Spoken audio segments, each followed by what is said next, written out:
it up once again. Everything that start gotta end. So don't waste time, get it in. Why wait? Say it tomorrow, but you got today. Put them excuses away. Pick up the pace. If you really want it, then you gotta chase. Hey, I need a whole lot of space. Make some room. I gotta prove that I'm nothing like you. And I'ma do it. If it's in the way, then we going through it. Like a Peloton, gotta keep it moving. Talk is too cheap, you just gotta do it. You ain't gotta like it, cause it's stats approved. Only one way. Gotta bring it straight to their face. Ain't nobody safe. Plus it's only one first place. Know what that means? This ain't a fight, it's a war. We focus on up in the score. If you think you better than battle.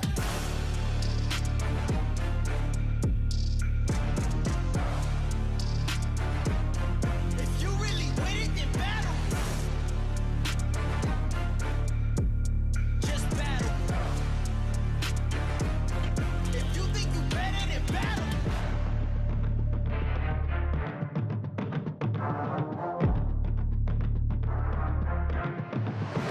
Let's get it. Only first place finishes, so I seek and destroy every one of my nemesis. My power limitless, and my scorecard is perfect, it don't have no blemishes. No apologies, cause I ain't ya, it's just my nature that makes me a different type of creature. I'm a bitcher, bonafide gamer. Before you play me, better read the disclaimer.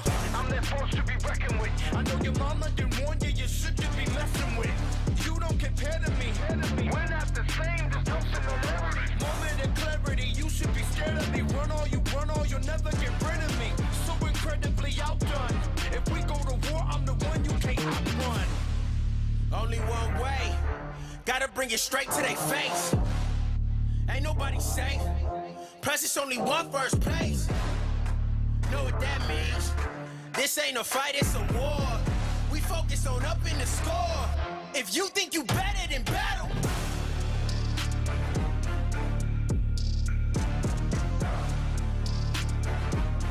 If you really with it, then battle. Just battle. If you think you better than battle. Just battle. If you really with it, then battle. Just battle.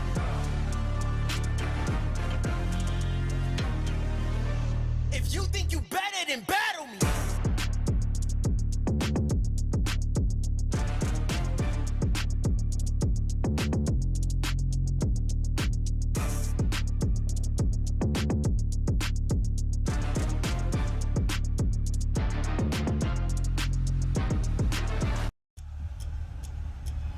When it's time to ball.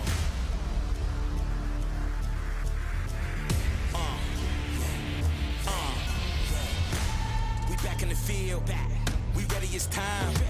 It's nothing but hustle inside of the huddle, you know that I grind. A dangerous mind, a weapon of choice when pushing the line. Go overtime and I won't break when it's crunch time. My end game is number one. Bet it all, give me my cash. Supreme game, can't stop it. Take off like a rocket. Break your back, don't bend mine. I'm the one now, you can't hide. Legendary like legacy. This is our moment, our time. This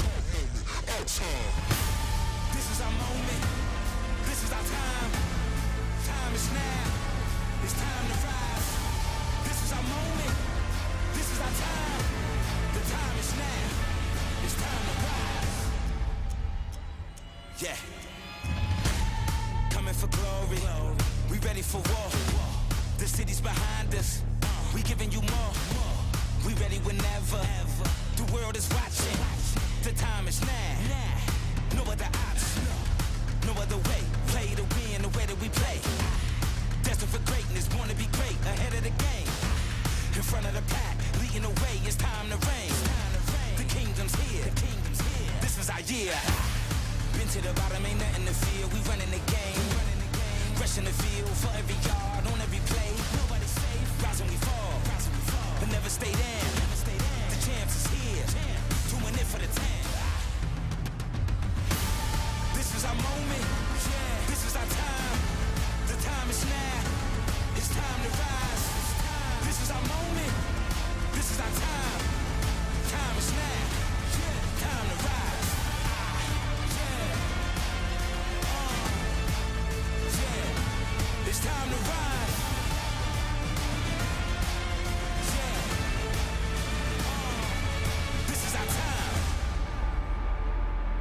It's our moment.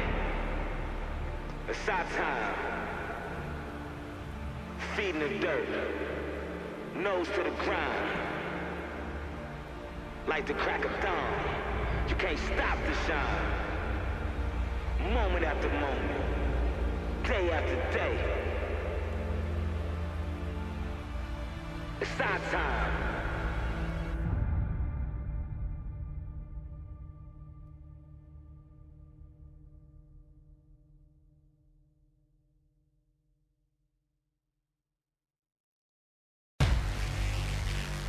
Lock and loaded, it's time for war.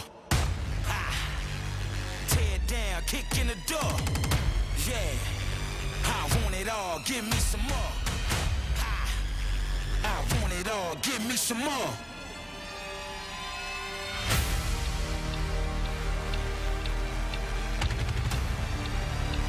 I want it all, give me some more.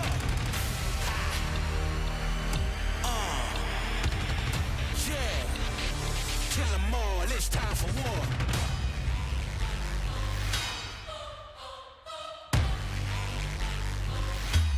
It's time for war. Like pandemonium, I set it off. Yeah. Sacrifice, I bear the cross. Legendary, I'm a big dog. Hard knock on the front line. Pure blood, my bloodline. Headshots the first time. My aim good, bullseye. Warfare. Don't play fair, don't play fair. You not sure? Don't go there, I'm right here. No fear, I'm ready to go at top speed. No brick wall can block me. No army can stop me. Yeah, I want it all and I can't lose. I came far and I won't stop. This my time, I pay dues. Yeah, it's wartime and I won't retreat. I want it all, give me some more. I kill 'em all, won't taste defeat. Nah. Now bow down at the king's feet. It's time for war.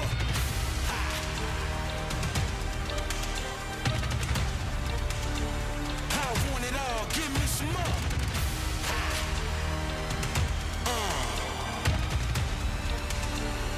Kill 'em all, it's time for war.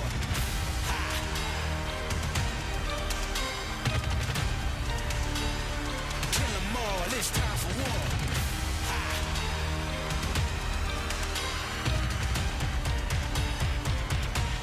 It's time for war.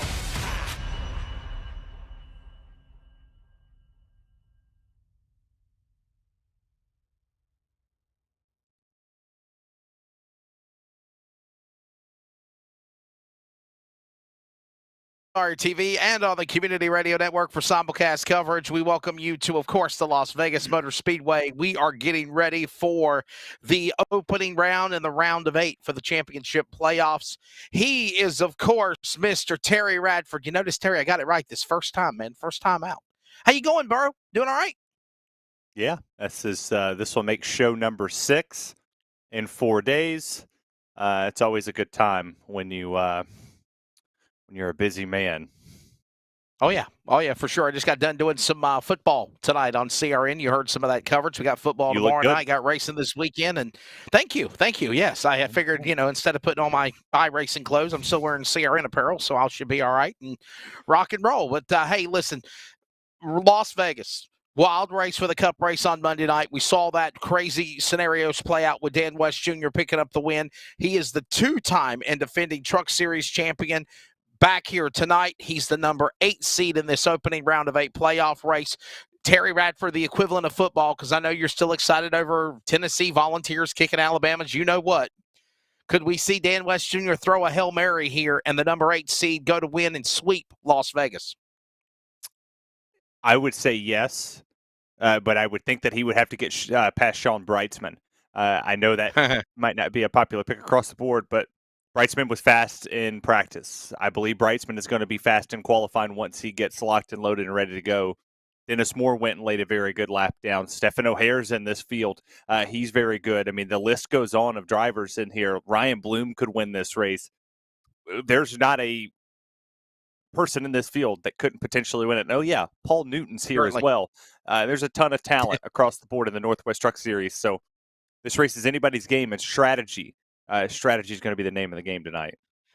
And I believe, just like what you said, you've got 8 drivers. We'll show them here on the board when we come back. Obviously, the man behind the scenes running our board for Rocket Media and iRacing on LSRTV and CRN is, of course, Mr. Charles Wooten. And you got this matchup here where, all right, so here it is. You got to win. You're now in the part of the playoffs. If you're one of the 8 that made it from the 12 in the original playoff round, you had to survive the first round. This is the battle here.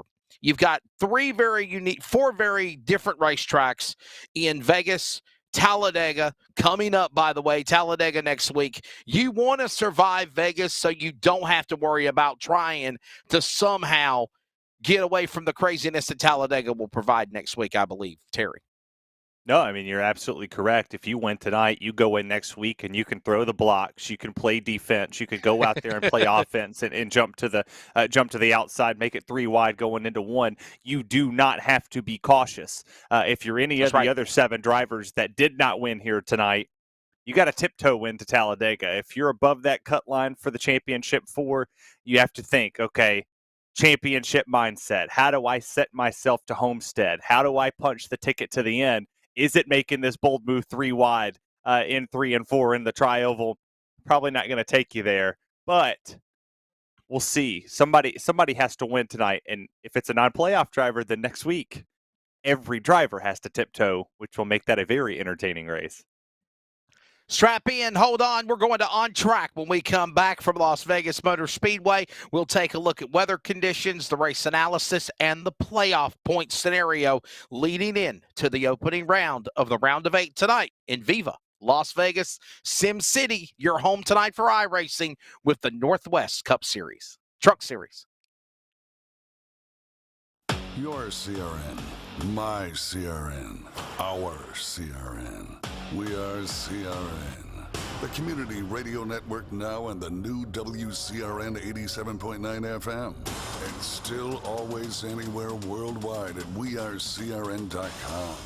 We are CRN. Welcome to the Community Radio Network. Follow us always via social media on Facebook, Twitter, and Instagram at CRN Sports. Plus, listen to the new CRN 87.9 and still anywhere worldwide at wearecrn.com. We are CRN. This is our series. So many different pieces that you have to watch out for. Where the stakes are always higher. $300,000. Where virtual meets reality. How bad do you want it? They're wasting no time getting at it. Where the best thrive and the flawless win. This is the eNASCAR Coca-Cola iRacing Series. Hey, it's broadcast personality Wesley Outlet up topside at one of the great racetracks of the world, the Caraway Speedway. And I'd like to remind you to join us every Wednesday afternoon at 1 p.m. Eastern to 3 p.m. Eastern with coverage of Finish Line, where we talk to everybody from NASCAR to grassroots, like right here at Caraway Speedway. Carolina's Fox Sports Radio affiliates, iHeartRadio, and on the Community Radio Network at 87.5 FM. And remember, thanks to Live Sim Racing Productions, you can actually see the guest panel, ask their questions, get interactive with us with comments and so much more in our chat box. Finish Line every Wednesday. Join us every week. Terry, don't you think I look better without the hair? Seriously, that my hair nice and good done. You look a little different from the guy we just saw a while ago. It's like I'm looking at twins or something. That was back in March of this year. Hey, Terry, I gotta show you something. Okay, I know you'll get a kick out of this. Look at this shirt. Okay, look. This is for you, Terry. Well, that sounded like me a couple months ago when I got my last speeding ticket. Why did I pull you over? I don't know. I didn't even know you were there. I was just going. Well, I've got a perfect driving record, okay? So I don't have that problem. So probably just jinx myself. I'll probably get pulled over tomorrow for a ticket. Let's go inside the track at Las Vegas. They are going to be breaking speed limits here. Do what? So I don't have that perfect record. I got you. Well, anyhow. Let's take a look at race analysis. 200 miles, 134 laps, same as the Cup cars, and the fixed setup is the open setup, by the way, for the trucks of the Northwest. Air temp at 65 degrees, track temp 66 in sim, wind speed 3 miles an hour. Under the lights, by the way, also different than Terry on Monday night when we were racing into the day, into to dusk, if you will. We are actually in nightfall here, and this should be a really wild race. The lights are on. It's cool. Going to be good on these engines, too. Well, the speeds will pick up. And you talked about this being an open setup. There's a lot that you can change now. I mean, obviously the Cup was fixed here in the open portion of it. You could change that tape. If you think maybe you ran too much, the normal tape that you would put on an open set would be around 60 to 70. So if you want to take a little off, you want to put a little bit more on, with the track temp being down, the ambient temperature being down, you could potentially get away with 75 as long as you're leading. So if you're Dennis Moore starting off provisional pole right now, if he leads for a good bit here, this gives him a chance. He might be able to throw a little bit tape on that thing, plant the nose, get some more downforce on it, and get him through the field.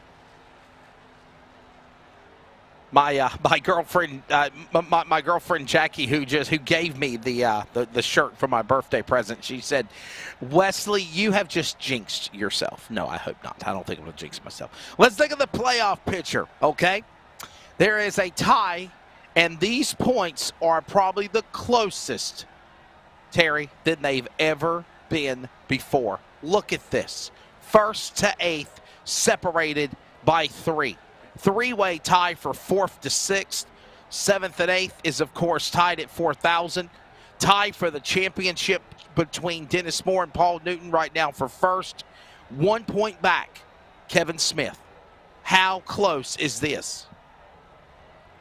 Oh, it's super tight. You got to think if one thing happens, one incident happens on the racetrack, if you're Kevin Smith, Paul Newton, Stephen O'Hare, one of these drivers in this top field, your playoff chances are virtually over because there's no margin for error here. I mean, you got 3 points. Dennis Moore, he's starting off strong here. He won. It's time to go truck racing here at Las Vegas Motor Speedway. 200 miles, 134 laps, and the field is being gridded, is what I've been told. Behind the pace car, we get them lined up on the front straightaway. Let's give you the starting lineup here for round number 8 of the playoff opener tonight at Vegas. By the way, Vegas, Talladega, Dover, and Phoenix, the next 4 in the round of 8 to the championship finale at Homestead, Miami. Dennis Moore is on the pole. Go figure. Ryan Bloom to the outside. Row number 2, Tyler King and Jeff Stabnow out of the playoffs for a championship, but he can look for a win in the 24.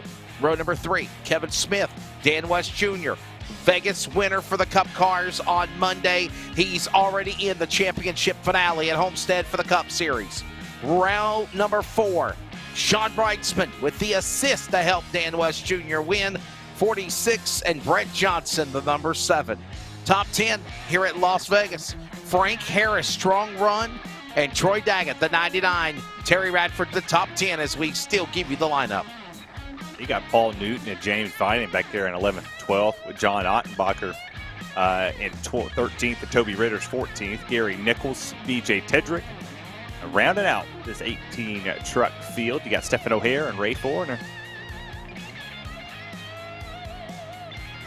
Kind of, I mean, I don't mean to say this in a facetious way, but kind of disappointed that there is only a total of 18 trucks in this race tonight. Figured there would be more. Anyhow, is what it is. Lineup, field is rolling. Ready to go. Okay, so Terry, as we get the pace lap underway, real quickly, 134 laps, 200 miles, the distance. You have a fixed setup in the Northwest Series for Cup. Open setup for the trucks. What do you think that's going to be like for these guys here when they can kind of try some things differently than what you can't in a Cup ride on Monday night? Well, I mean, like I talked about a while ago, the tape is going to be the biggest difference, and obviously you could play around with the shocks, you can play around with the springs, the air pressures could be a big thing. If you're too tight, you can go down or you can go up on the tire pressure. If you're loose, you can go down on the tire pressure on the right rear to help that back end from sliding around. It's going to be an interesting show. I think it's going to be a big key who had a fast qualifying setup versus who has a fast race setup, and we'll see that through the coming laps. Hope you're ready here tonight in Sim City. Viva Las Vegas! Viva Las Vegas! As I did for my Facebook promotion for tonight's race. Field is ready with Dennis Moore, Ryan Bloom, ready to go. The round of 8 championship playoffs underway. Green flag in the air. We are racing at Las Vegas Motor Speedway, and you'll see him, Terry, send them off into turn number 1. But right now, Dennis Moore, Ryan Bloom, half a car truck length behind him, down to the bottom, Tyler King as they work out of 2. Yeah, Tyler King and Kevin Smith down at the bottom with Stabnow and Bloom to the outside. You see Brightsman and Dan West Jr. teammates there. Kevin Smith gets to the back bumper of the 21 and it pushes him into 3. Oh, Kevin Smith sideways. He's loose there. Kevin Smith with a problem as he got really loose, cocked it sideways off the diamond of the corner out of 4. And as they enter into the dog leg, he's able to correct it, but he will fall all the way back outside the top 10 in front of Newton and the machine of also Troy Daggett. They hold it together to the back straightaway to 3. They hold it together, and what a save there for Kevin Smith. Cold tires and these open setups, you carry more speed. You have a way to play around with it. In a fixed set, you normally are tighter. You're on the tight side where you can't really drive it in the corner as hard. Open sets, you kind of, you put the rear end down a little bit. You flatten that truck across the asphalt here at Vegas. And you see Jeff Stabnow. He's working the outside lane, which will be used very frequently here as he goes to the middle groove on Ryan Bloom for second. All of this taking place as the leaders now work their way back off of turn number 4 for that second spot. To the bottom of the grass goes Bloom. Bloom now drifts up in front of Jeff Stabnow. Stabnow throwing the block back up on the outside to try to make the pass on him. By the way, Ryan Bloom changing up that Boise State Broncos Ford, making it a little Halloween colors for orange and black. Drivers that have the orange. Oh man, Stabnow gets into the left rear of Ryan Bloom. Ryan Bloom goes spinning. Caution out. Wow. Heartbreak.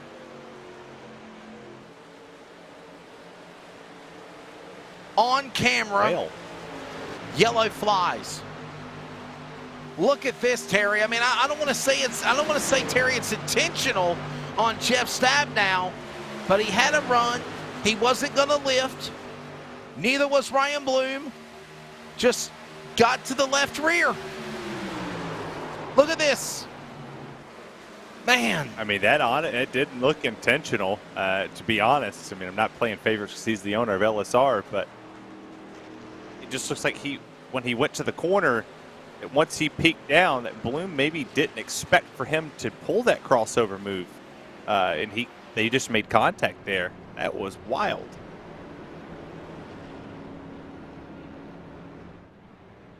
Whatever happened, Ryan Bloom falling all the way back outside the top 10. Jeff Stabnow, again, getting into the left rear of the number 25. He had a run. He was going to stay hooked to the bottom.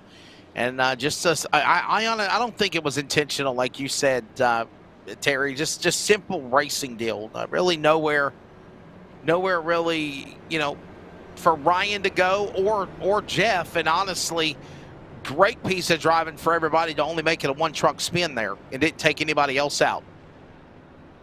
Yeah, no damage there for Jeff Stabnow. He's going to drop to the tail end of the field, obviously. Potentially the call. I'm sure he's taking blame for the cause of the caution. We'll see what he does, if he takes a penalty or not for that. But that was impressive that it was only Ryan Bloom in the 25 to go around and catch the wall. Tough break for him, but that could have been huge for the rest of the playoff field. Could iRacing call a penalty on Jeff Stabnow? No. I see him down below the bottom of the apron, so I mean, is he going to come to the pits maybe? I mean,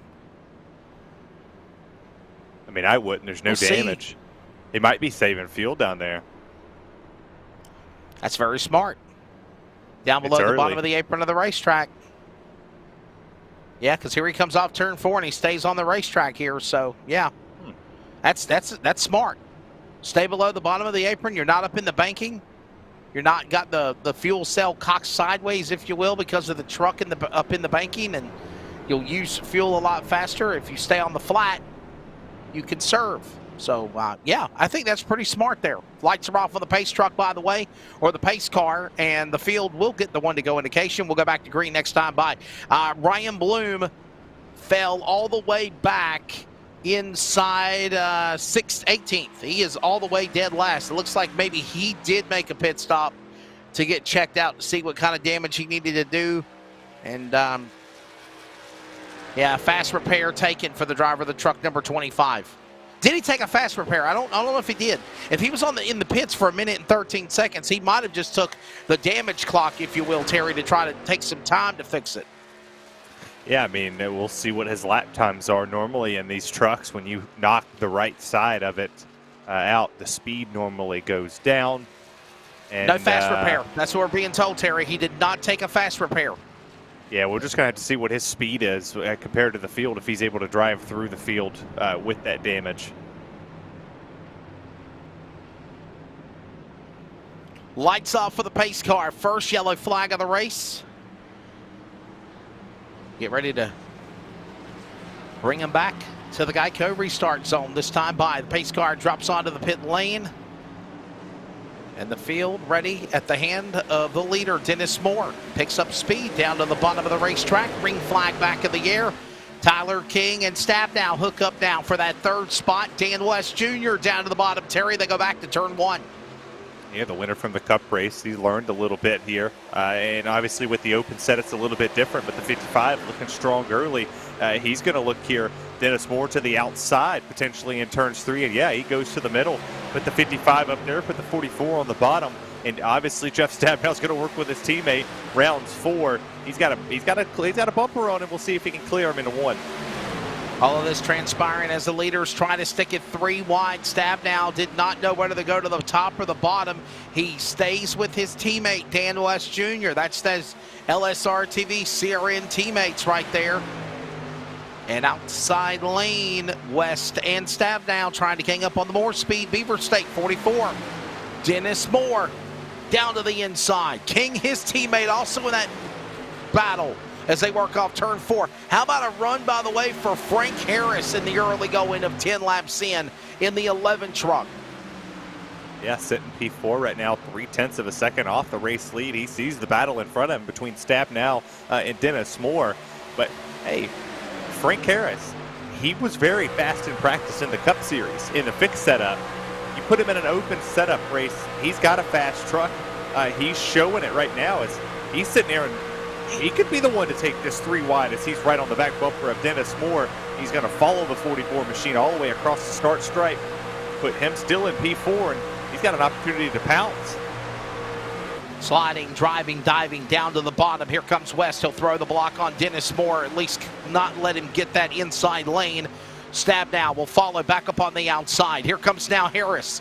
He's got Brightsman to deal with.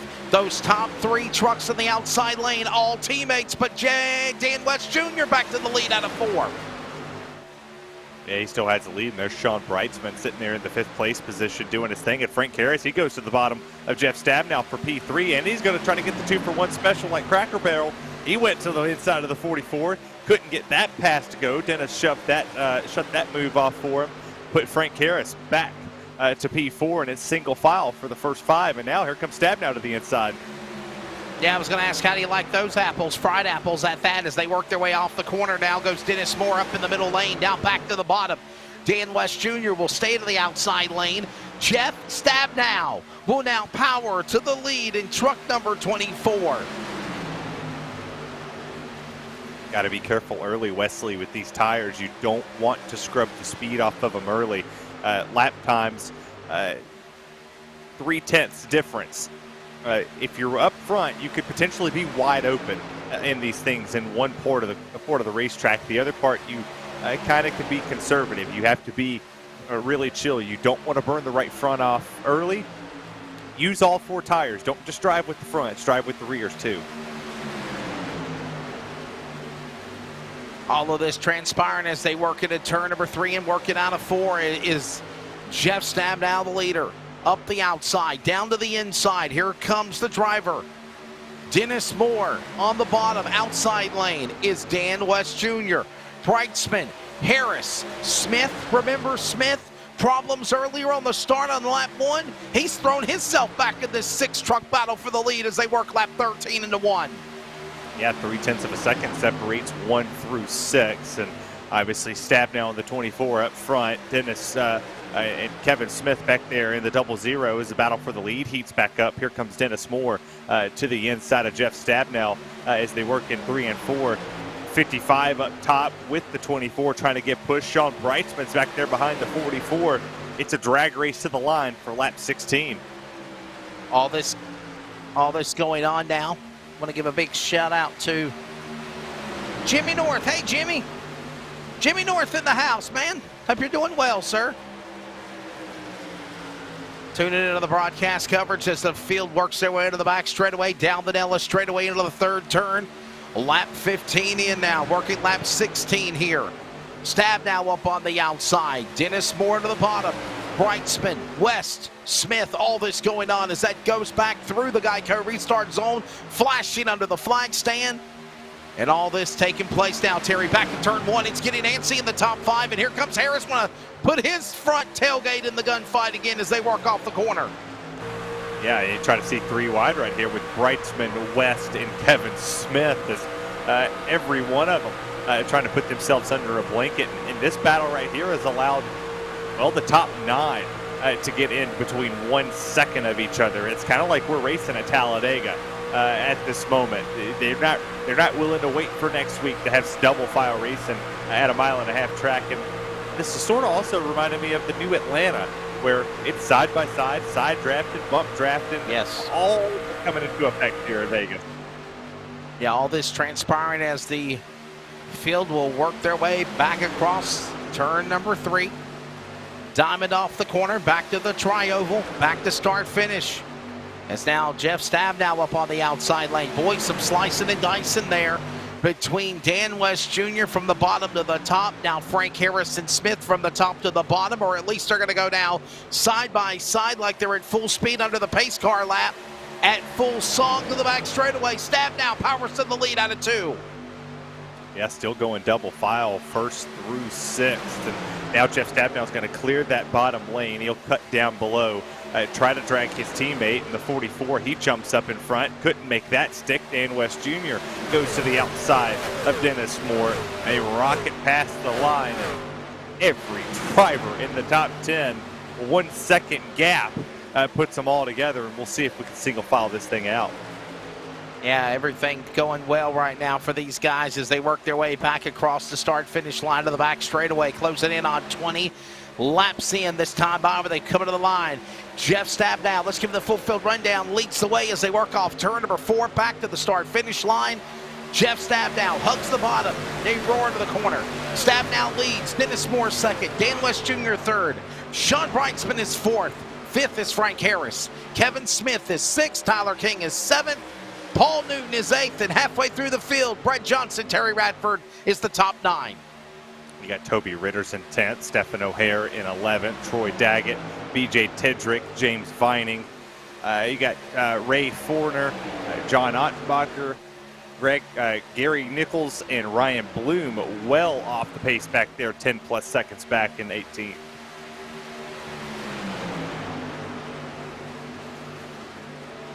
One caution flag to stop the race somewhere around lap number 4 and 5 as this race continues now on the back straightaway, the Nellis straightaway here. Just virtual from the Air Force Base, Nellis Air Force Base just down the road, or not even a 1/4 mile from the racetrack. As the field works their way back out of turn 4, back across the start-finish line. Dennis Moore being comfortable there, just kind of waiting patiently, lying in the weeds. And you've got Team LSRTV in the middle of that battle amongst Dennis Moore to the back straightaway as they go to turn number 3. You see 1, 2, 3 on the outside. Dennis Moore down to the bottom. That puts a healthy dose of the outside lane early in the portion of this race. 23 laps in, now make it 24 laps on the board, and they've already migrated to the middle lane. Nobody necessarily on the bottom, and I say that Jeff Stabnow goes down there, and so does Kevin Smith. So put 3 on the bottom, 2 on the top. It's a rocket ship all the way around this track. Certainly is. As we watch this battle now continue going on. Thank you, Jimmy. Doing very well, my friend. Hope you are too. Thanks, man. We're working on 25 laps into this event so far. Stabnow is the leader. Dan West Jr. second. You know, Terry, you were a part of that race that finally, with Justin and I in the Cup Series, when he won at Kentucky a couple of weeks ago, you get back into a winning streak after almost 2-year slump. When you get that taste of winning, you're like Jeff Stabnow. You want to get back on the momentum train and win again. You don't want it to be another 2-year slump. No, you're absolutely right. I mean, that goes for anybody. I won a race at Gateway, and then immediately following it, we go to Charlotte. I win another race, and it felt so good to have back-to-back wins in official lobbies. And then you go on a dry spell, and then you finally catch one again, and you get on a hot streak again where you roll. And in Jeff Stabnow's case, he's up 3 positions right here. Dan West Jr.'s up 4. Sean Breitzman's up 4. These 3 drivers right here, they've been the class of the field from the Cup Series to the Truck Series. They've stepped their game up in a big way, and it's showing early here at Las Vegas. Yeah, no doubt about it. It certainly is showing as these trucks are top 5 single file down to the bottom, with the driver of Stabnow leading. Dan West Jr., the number 2 spot. Sean Breitzman third. Dennis Moore along with Kevin Smith. Tyler King and Frank Harris going at it with Brett Johnson and Stephen O'Hare to the back. Lap 27 being worked on now of 134 laps. Saw 1 yellow flag to stop the race when we had an incident where Jeff Stabnow, the leader of this race, got into Ryan Bloom. By the way, let's check and see where Ryan Bloom is at right now. Truck number 25. Ryan Bloom is all the way still in dead last. Now he's on the lead lap though, Terry, but he is in last positions. Why do you think he's so far back right now, bud? He didn't want to take the fast repair, and I understand why. The damage to the right side of that truck, I'm sure it's making him tight.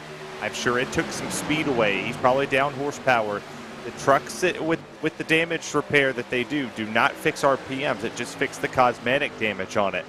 So he's just probably riding back there, hoping to click some laps. He'll take the fast repair if a caution comes out late and then come charging through the field.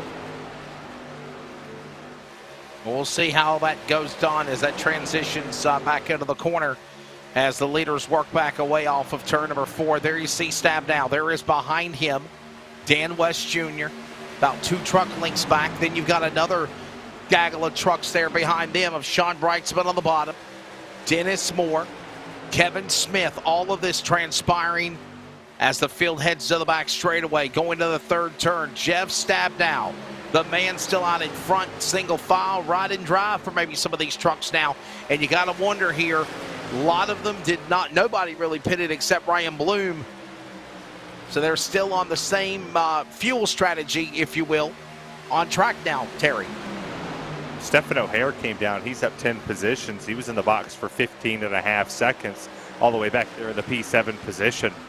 Not really making a whole lot of headway once he got past Frank Harris. He's kind of just been stagnant where he's been sitting. He's right behind Tyler King in the 6th spot, the 21 truck, doing a great job holding off here, just holding at bay. What he can do is you look at Sean Breitzman here in the 5th position. He's up 2, but he was up all as high as P3, and now he's kind of slipped back, maybe drove the tires off ever just a tad bit, as Dennis Moore and Kevin Smith doing a good job in 3rd and 4th. Yeah, all of this transpiring now as the leaders work their way to the back straightaway, heading to that 3rd turn with Jeff Stabnow. Still the man out in front. There you see him down to the bottom of the racetrack on the upper left. Down to the line, coming back to the stripe. There you see also Dan West Jr.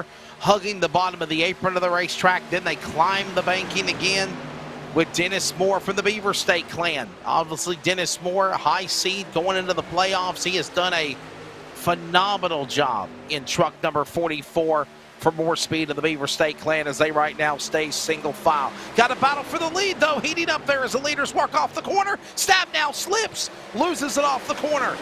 West to the outside. New leader on lap number 33 there, Terry.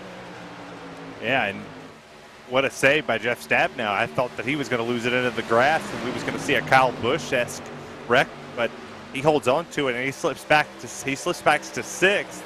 But I would rather be 6th than be wrecked. Dan West Jr., teammate to Jeff Stabnow, who has fell all the way back to 5th. 6th now, has worked their way off turn number 4. West, Moore, Smith, Brightsman, King. Your top 5 with 34 laps completed. A century grind, 100 laps left to go. We're at the top of the hour. We'll pause for 10 seconds of radio identification with the Northwest Racing Series playoffs for the trucks on the Community Radio Network. Community Radio Network, WCRN 87.9 FM, Clayton, Garner, Raleigh, North Carolina, USA. We are CRN.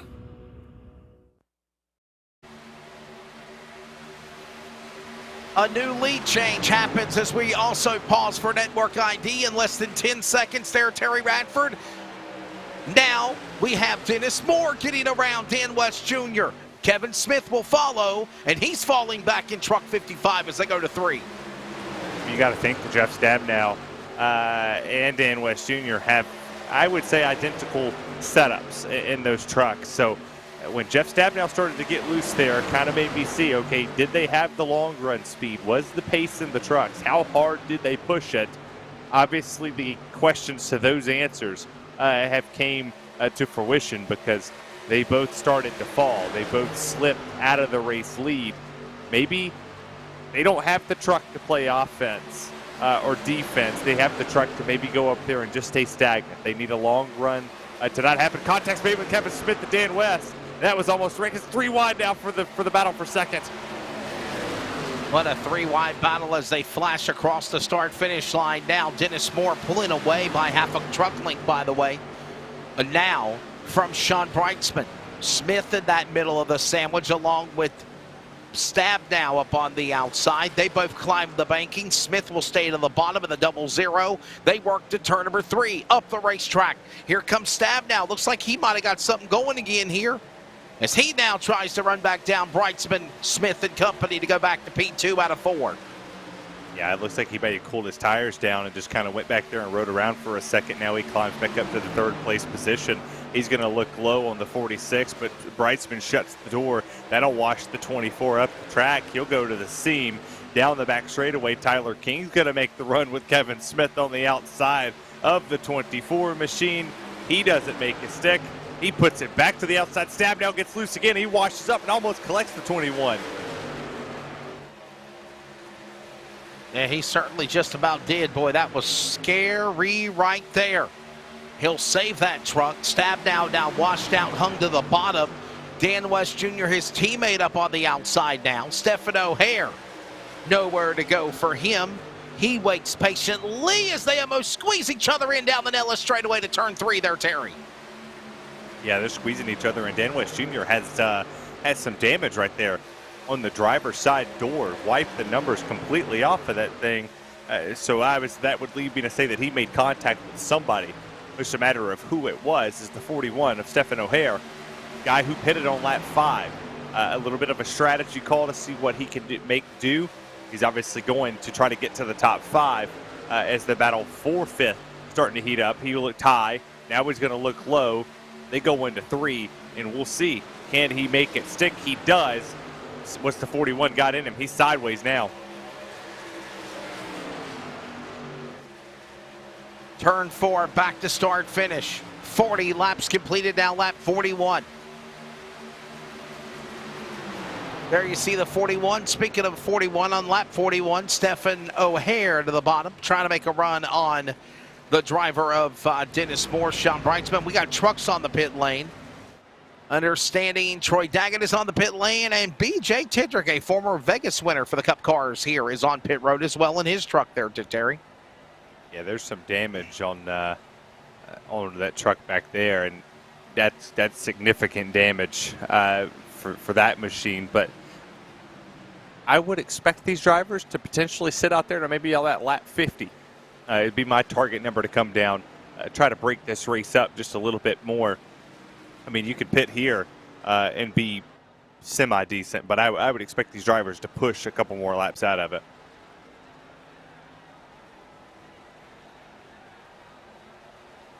Dennis Moore is the man out in front. Now we see Jeff Stabnow hugging the bottom of the racetrack as Stephen O'Hare moves from the outside to the inside. He can't really decide, Terry, which lane he wants to go there as they work their way now out of turn number 2 to the back straightaway. With the 44 truck leading on lap 44, Dennis Moore this time by. Yeah, I'm not too sure anybody knows where they want to put their truck at this moment. You're loose on the bottom, you're tight on the outside, you're loose in the middle. So you get to pick which one do you want to handle the most. As Steph Stabnow cuts across the nose of the 41 of Stephen O'Hare. That almost got dangerous as the 41 didn't seem like he wanted to lift, and he didn't. He goes to the bottom, and then he repays the favor. He goes back up there and cuts the 24's nose off, and here comes Toby Ritters down to the bottom of that Bud machine. He's going to make that stick, try to make the pass down the straight. Oh, they make contact. Toby Contact Ritters again. gets into Stabnow. Trouble back straightaway. Toby Ritters, Jeff Stabnow hook each other. Second time now. Jeff Stabnow got into Ryan Bloom. Toby Ritters and Jeff Stabnow get together on the back straightaway, Terry, and the caution is out for the second time. Wow. That was wild as we go take a look at the replay here in just a second and see what transpired with that. That looked wild.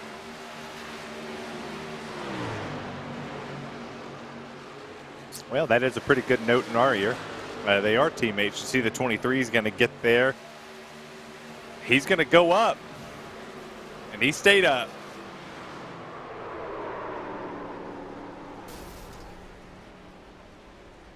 Man, I can't find any fault in Jeff Stabnow on that one. It looked like Toby Ritters went up, climbed the racetrack, and they just ran out of room and hit each other. Unless there was air there, maybe some draft caused the air to make those trucks get together. Let's go on board now with Ritters. Maybe this will give us a better tell of the tape. I just can't fault Jeff Stabnow. Look at Ritters.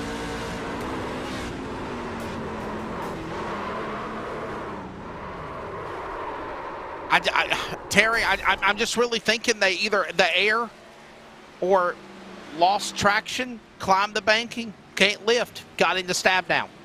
And I'm pretty sure this time Jeff Stabnow does have damage on his truck, and everybody's on pit road for the most part in the top 15. Yeah, but that was an awful break for Frank Harris, Vining, Daggett, Tidrick. It's tough. It was also tough for Ryan Bloom. They were all on pit lane on lap 41 to 43. That incident looked a little wild. Looked a little something. And we'll see now what the damage was on Jeff Stabnow. He's still on pit road. Obviously, the damage wasn't too wild there for Toby Ritters. He's off pit road at a normal time. So we believe the fast repair was taken for both. And they'll get back, resume racing, but I don't think that one's over.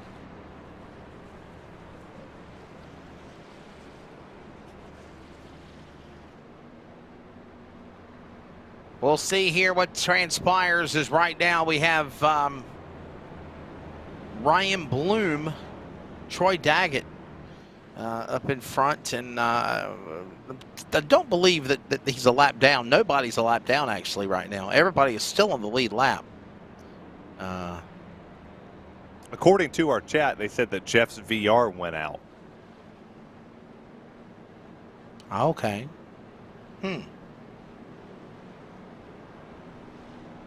So if the VR went out, does that mean he lost visibility and? Yeah, that means you're completely blind. You're driving a truck lost with view nothing. Of Toby Ritters?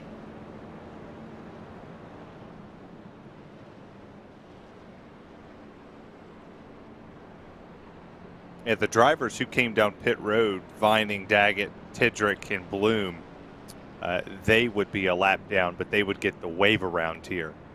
So those drivers that were on pit lane before the caution, they'll drive around. As you see there in front of the leader, they'll get the wave around and be back on the lead lap. But that's a crap break for them, because they would have then, if we had a green flag cycle, they would have cycled to the front of the field.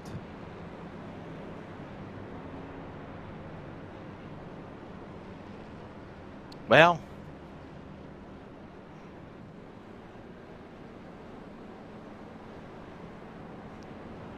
oh, we've got, it sounds like we got Jeff Stabnow joining us here. Is that where we...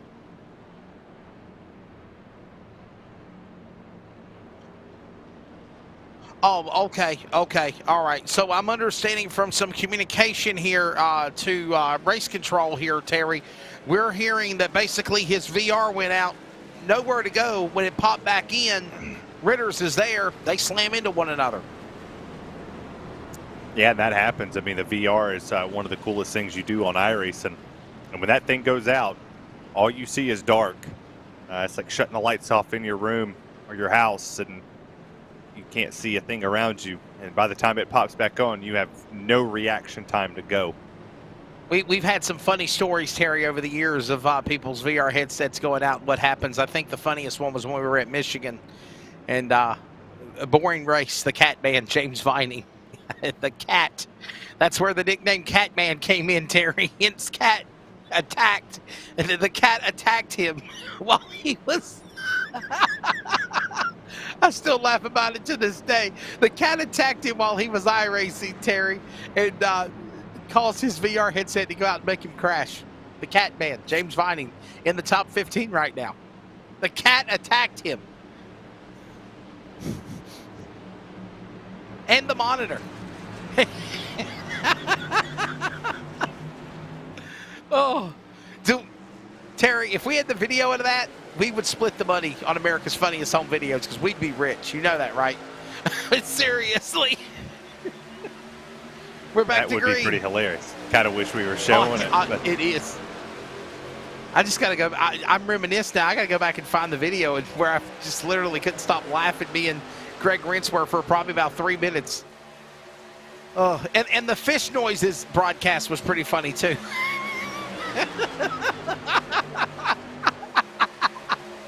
We're back to green on lap number 50, and the caution's out. We were green, we're yellow. Oh my goodness, we got trouble. Nichols has turned around in the 8 truck. We've got, did James Vining just crash? Ray Fournier has crashed in the 26. Yeah, the 333 crashed. Oh my goodness. Wow.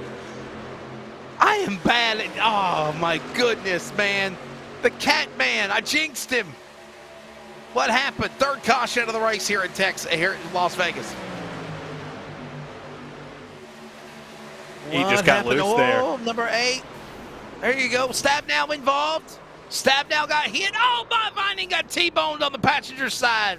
Hit by Ryan Bloom. Boy, oh boy. That number 8 truck of Nichols got slung every which way but loose. Lyrics to a song, and that's pretty much what happened to his night here at Vegas here, Terry. Yeah, and for Ryan Bloom and Jeff Stabnow and Troy Daggett, all the other drivers that got tagged in that, man, oh man, I would imagine that's race over for them as well. Probably so. Game, set, match, as they say. Man, oh man. I don't think anybody's coming down to pit road either, Terry, except maybe to fix, you know, to obviously fix damage. Everybody else just pitted probably about 5 laps ago. They're not going back to the pits again. Now you got Bloom, Stabnow, Daggett, Foreigner on pit road now.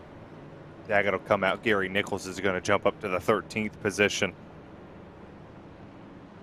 This is, I don't see Bloom or Stabnow coming back out anytime soon. I would imagine that they're gonna need significant damage repair.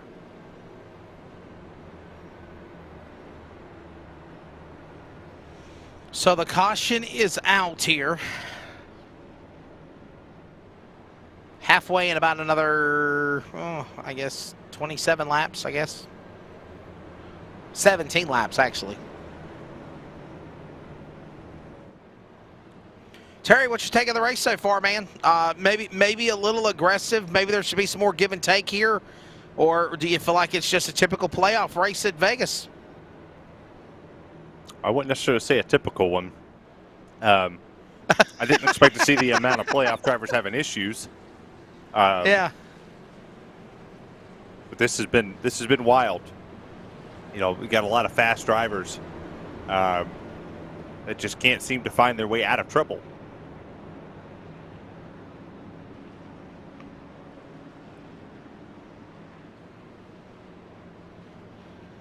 Well, it's not over yet as Dennis Moore's on the pit lane. Tyler, I'm sorry, coming off of turn number 2, my apologies, after their last round of pit stops. Dennis Moore is what I was going to say, Terry, has took advantage of going back to the lead. And, hey, Beaver State Racing, 1, 2, 3 on the racetrack, all playoff drivers, might I add, Terry. Well, the way it looks is right now we're going to have 14 drivers finish on the lead lap. That tells you anything. Well, I mean, we still have a lot of racing left to go, you know. Yeah, you know, we could have less than that.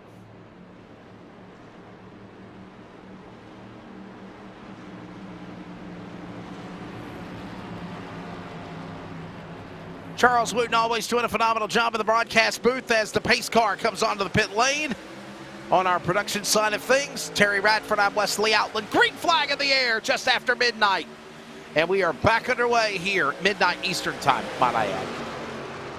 And we're back to green flag. These races are always super They're duper always late late for us. We're East Coast guys. The Northwest Series is based for drivers on the Pacific Northwest. So for them right now, it is 9:12 Pacific. It is 12:12 Eastern time, North Carolina, Georgia time, where me and Terry are calling the races. And obviously it is 11:12 Central time in the production trailer for the broadcast for Rocket Media where Charles Wooten is. He never sleeps We're in all anyhow. different time zones. So We're in all different time zones, Terry. I don't think it matters for Charles. He never sleeps. That man's up He does. me. He pays me at like 3 in the morning. So Yeah. there be random times throughout the night, and he messages me at 6 a.m. Hey, you're paid. I'm like, dude, you just messaged me at 3 a.m. But the battle for fourth, he's a man for second. Here comes Sean Brightsman on Stephen O'Hare. Dan West Jr. is looking to the outside. Tyler King, and they're all chasing that 44 of Dennis Moore. Another lap for Dennis Moore. And as I mentioned before the caution fail, here comes Team LSRTV CRN back in the hunt. But the Beaver State clan, Moore Speed, 44, Dennis Moore, Stephen O'Hare, American Touch-Up, and Tyler King. All those drivers right there with each other down to the bottom of the top 5. They're going to have to protect that bottom more and more as Brightsman, he's going to get clear there. Dan West Jr. is going to side trap the 41 of O'Hare. That'll give him a big run down the back straightaway. And I hear we got Jeff Stabnow on call with us. Jeff Stabnow, it's our broadcast booth, man. What happened to you out there, man? Oh, we had a hot rod tonight, and the VR crapped out, and yeah, you know, it was all I could do to hang on to it for about 8 laps, man. I was having to recenter that view, probably 8, 9, 10 times a lap while I was trying to drive through the corners, and then it lost the side to side, and it was over. Got her fixed on the pit stop, went to the back, and died about a half a lap later. Well, Dad Jeff, took it out there from Nichols. Yeah. if I could, wasn't really your fault that time, though. It wasn't your fault, though, Jeff. No, that wasn't anything to do with my fault there. Well, this is Terry up here. First time I'm getting to talk to you. I want to talk about the racetrack for a second. Let's talk about the speeds around here. What did the track feel like as these drivers progressively drive here? How much did it change from start to lap 50? Because we've seen you guys move from the bottom to the top. You moved to the middle. It got looser. What was the track doing? Honestly, it's pretty gripped up. I don't know that it moved a lot from the start. I think we were surprised to find that we could actually make some hay on the outside. You might as well put a brick on the throttle here for the first 30, 35 laps. So, the shortest way around should be the fastest way around. But we were actually able to make a little bit of headway on the outside. So I think we tried to make some moves there. But ultimately, it's, try to get down and maybe arc the corners a little bit more and try to drive a little straighter line off if you're not side by side with somebody, just to save those tires. The rears, on our set anyways, the rears will heat up probably, around lap 28 to 35 if you drive it too hard, and the rear end will step out. But if we take care of it, we got a pretty fast set. What was the tires Jeff, at on that run? I was, I think, 69, 67 on that run on the rights. And I don't remember on the lefts, but they were pretty good. Jeff, we're going to get back in the booth, but I got one more question for you here as this race intently continues between Dennis Moore and Sean Brightsman, Stephen O'Hare, and Tyler King trying to run down, of course, also the number 55 of Dan West Jr. And that's the question I want to throw at you. It seems like this entire race so far, as we approach halfway, has been Team LSRTV CRN and the Beaver State Clan going at it. Your take of these guys racing in the playoffs and the way the race has been so far? Well, I mean, if you think about that Beaver State Clan, maybe not officially, but they've at least formed an alliance. So you got Kevin Smith and Ryan Bloom running with them too. So really, you've got 6 Beaver State guys in the playoffs, and then the 2 LSRTV guys, Dan and Sean. So, and with this being wide open, I mean, it's it's Talavegas out here. So the draft's important, and you need a friend, you need a partner, and unfortunately, I just left Sean and Dan without one. But I think they can do it if they can just stay together, keep working the draft together. As long as you can stay up on somebody's tail like they are right there, you can make up some ground, but you definitely need a friend. Hey, we'll let you get back to whatever you're doing for the rest of your night since you're out of the race, but what can you say about the season as Gary Nichols looks like he's coming down to the pit lane as we're approaching halfway? What can you say about the Northwest Series? Is it, believe it or not, man, the season's almost over. It's flew by so fast, hasn't it, Jeff?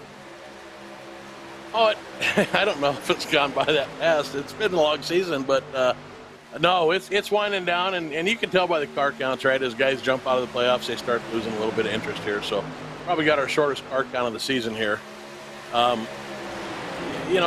Just a great group of guys. Really like the truck series. I mean, these, the guys that run and build these sets, they put in a lot of laps building their sets, and they just tend to run clean out there. Unfortunately, I got Toby tonight when my VR crapped out, and then got caught up in something of my own. But sure do enjoy racing out here with these guys. Well, buddy, it's been fun. I know Terry and I will always say, keep your head up, man, because you're definitely talented at what you do. Ladies and gentlemen, that is, again, Jeff Stabnow, as just a bearer of bad luck. Winner a couple of weeks ago to put himself in the championship for the Cup cars. And, of course, out here tonight in Vegas in truck race round number 1. We'll see what he can do next week. No doubt, Talladega will be crazy. Let's go inside our broadcast position now as we get ready for the LSRTV mid-race reports. As the field works their way off of turn number 4 back to start-finish line. I am Wesley Outland. Terry Radford is down below. We might have a segment of tire talk with Terry as well. Terry talk with tires. And I really don't know what we could say about tires and Terry right now. What do you think, Terry? Can you give us anything? Well, I was thinking of what he was talking about when he's talked about his right sides and the rears burning up a whole lot. You think about this being a wide open racetrack, and that was the comparison we brought from the Cup Series to the truck. The fixed setup was a whole lot tighter. You had to burp the throttle a whole lot more. You didn't carry as much speed into the corner and off exit. The momentum was huge. If you burped it too much, it was over. But when they went in the corner, it was more of lift, and then gun it, get a straight exit. Here, it's you can go full throttle, like you said, for 30 laps. You stay on the bottom, you can get to the outside, you can carry the momentum, as you see here with the 44 and the 55 still battling here on our side-by-side. But they're not lifting at all unless they have to check up for somebody maybe washing up the track or potentially being on their outside. It continuously goes, but the more you run behind another driver, the tighter you get. And one of the things that me and you both hinted on, I believe, so far in the first half of this race, Terry, was the amount of caution flags. You literally are surprised that there has been so many caution flags, especially with the quantity of the truck count being low as it is. Well, it has to do with the setups as well. We can go back to that, where it is a much faster pace race than what you saw in the Cup Series. And I know somebody in the chat or somebody watches this later is going to go, Terry, you're stupid for saying that. You know, they have Cup Series cars are faster. Well, that might be necessarily true, but you look at our lap times here. The best lap time on the board was a 30.2. Our fastest lap time in the Cup Series around here was almost a 29 seconds. So it's only a second difference, but you're carrying more speed in the open sets because you have it more downforce, less drag. You're able to just rip this thing down there. The air's not slowing you down as much, and you're wide open. You're not wide open in that Cup car. You're lifting for at least 30% of that corner. So draft carries more here than anything, and that's what's making these cars so much faster. Final question here in the LSRTV Midwest Report. Terry, I'll ask you, we'll go back to on-track action. What's your take of teammates racing with each other like we've seen so far tonight at Vegas? Well, it's a big part of all of this. I mean, you talked about Beaver State Motorsports having 3 drivers right here on this, and they're two LSRTV, 5 drivers, but 3 sitting in the playoffs at the moment. So 3 sitting in the playoffs fighting with each other up front. The other 2's been kind of in the shadows of this. Right now, you have LSRTV leading this 1-2, and then you have your Beaver State guy and Dennis Moore, and then you have Stefan, and then you have Tyler King. Maybe a little bit of a setup advantage for the LSR guys, but it's going to come down to who has the better push at the end for their driver if they're side by side to maybe take them to victory lane. And there's an alliance with also Ryan Bloom and Kevin Smith that we were made aware of as well. So now 5 Beaver State trucks battling with 3 LSRTV CRN teammates. Right now 2 because Jeff Stabnow is out. We're caught up. We're on lap number 73, and that has been your LSRTV playoff mid-race report here at Las Vegas. Let's go back to the on-track action here as 75 laps go on the board. Next time by of 134. I know we've had some cautions though, Terry, but for the most part, this race has quickly flown by. Oh, it absolutely has. I mean, it seems like just a little while ago we were talking about how it was the top of the hour and we were on lap 35. Well, we're on 75 now.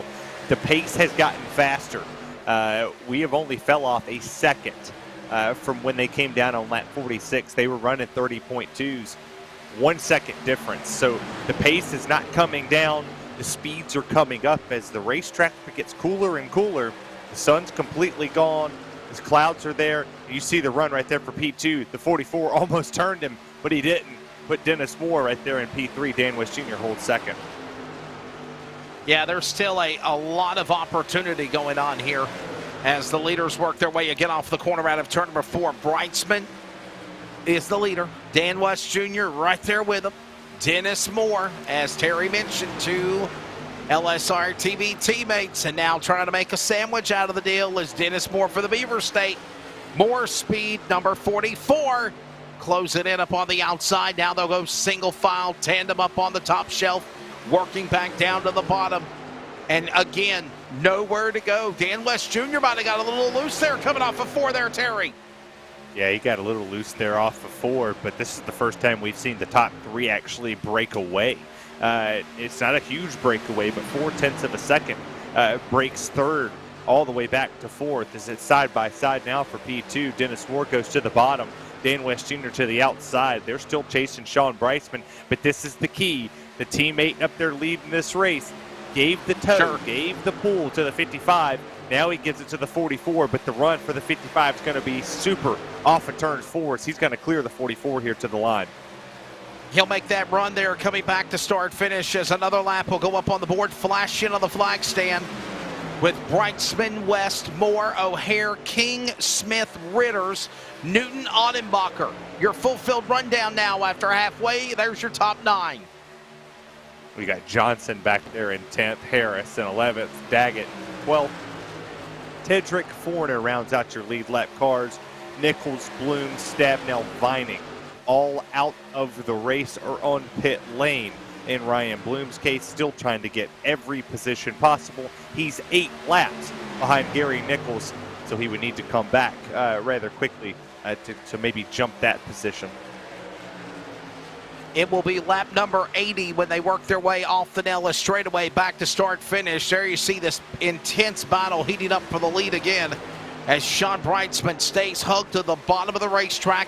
There you see Dan West Jr. getting into him as Dennis Moore. Somehow they save it, but Dan West Jr. off the pace. Bypassed by O'Hare, bypassed by King, bypassed by Smith. He's in trouble. Ritters is reeling him in also. That's inside the top 10 and 7th. He saved that there, but how he did it, he made slight contact there with Dennis Moore, and he was able to keep it straight. Hardly any damage to the 55 LSRTV Chevrolet, as now he keeps rolling. But you heard it from his teammate Jeff Stabnell. If you drive the hell out of it, you're going to be loose. The rears are going to light up on it. We're in that window now. We're 40 laps on this set of tires. So he's in that spot that he knows, hey, my tires are hurt. I have to calm down. I have to back it down. He has a fast machine. Now he has to come regroup. Pit stop should be on the horizon for one of the final times here this afternoon. Just limper to the pit stop, put 4 freshmen on it, and get to going as BJ Tidrick's on pit road. And I don't mean to repeat this in a facetious way, but bottom line, it is time to drive like hell. Because if you drive it like hell, you're going to have problems like we saw with Dan West Jr. But you're coming to the home stretch of this race. You're approaching probably over 40 laps to go. You've got to go. You've got to go now. And you've got to be aggressive now. That's why Sean Brightsman is doing what he's doing. Oh, and mind you, as now Dennis Moore pokes back down to the bottom, getting a run on Brightsman up top side out of turn 4. Side by side for the lead as they work through the dog leg. They now rush to the stripe.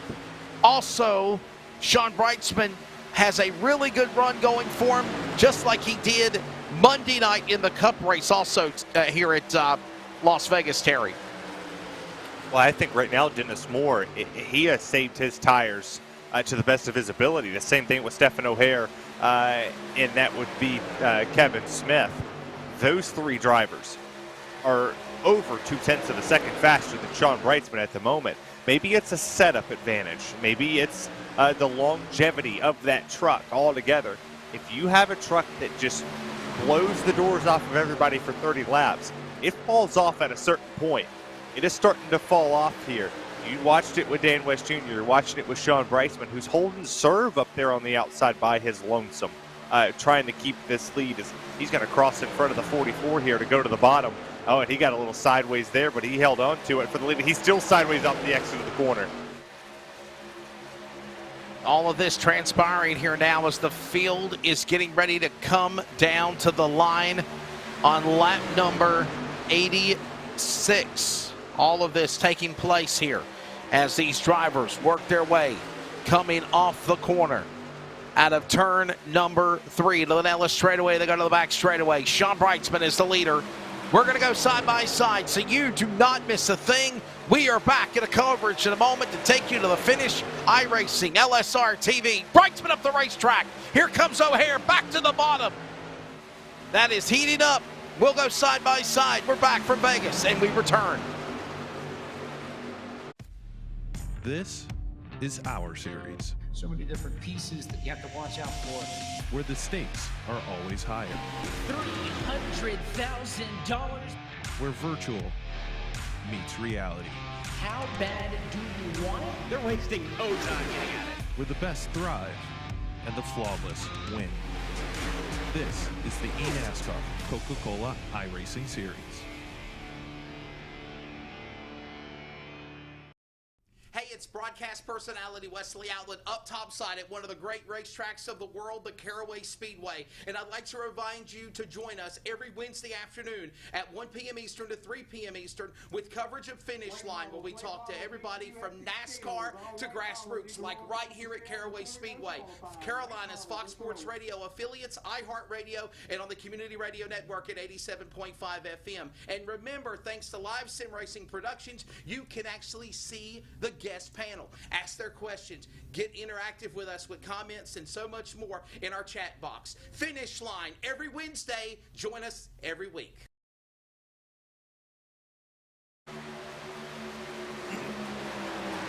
Ready to settle it out now here. Coming to the line, it'll be under 50 laps to go. Shootout time. Welcome back. I'm Wesley Outland. Terry Radford is alongside.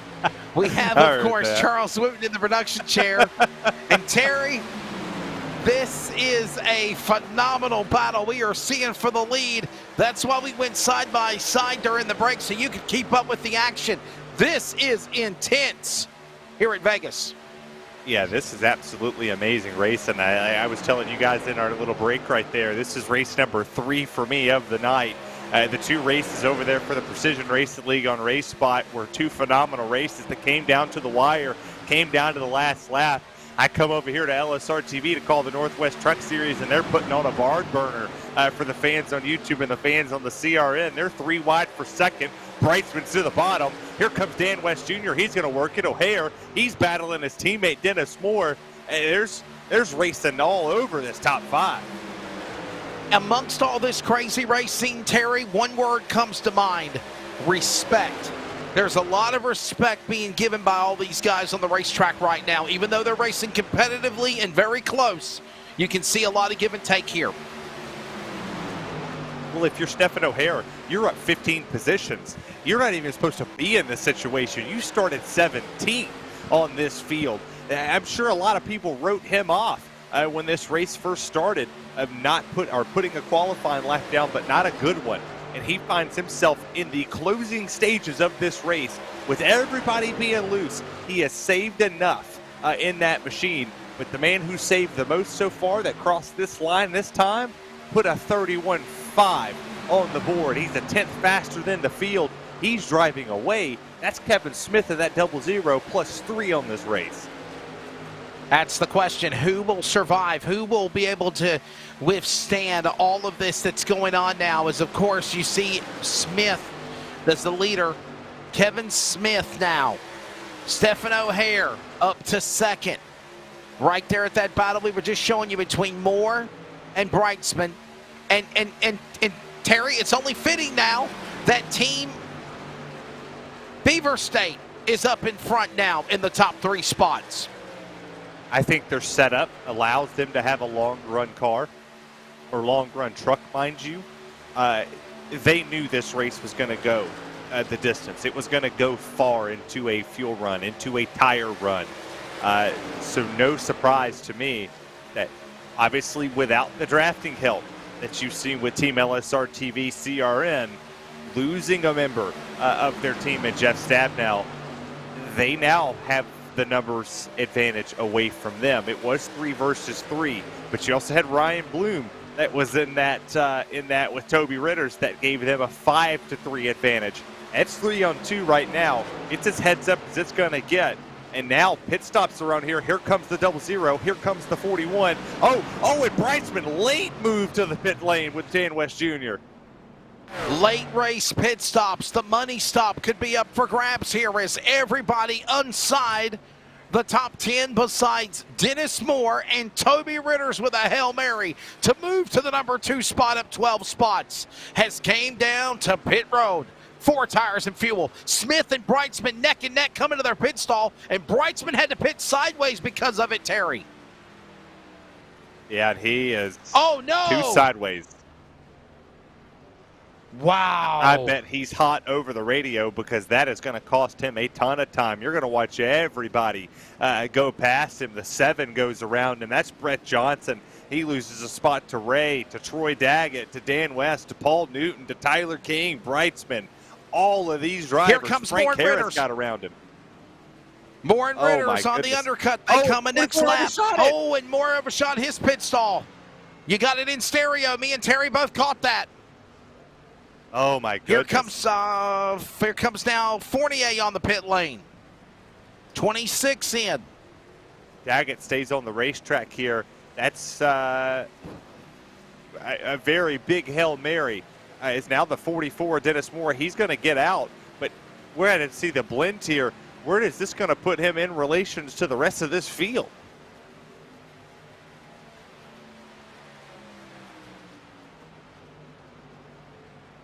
All of this transpiring here as we approach lap 100 as Ray Fournier in the Rumble, by the way, we were told, doing some checking up on that, that is a social media app, Rumble, for freedom of speech. For freedom of speech is what we were told. Here comes now Troy Daggett onto the pit lane.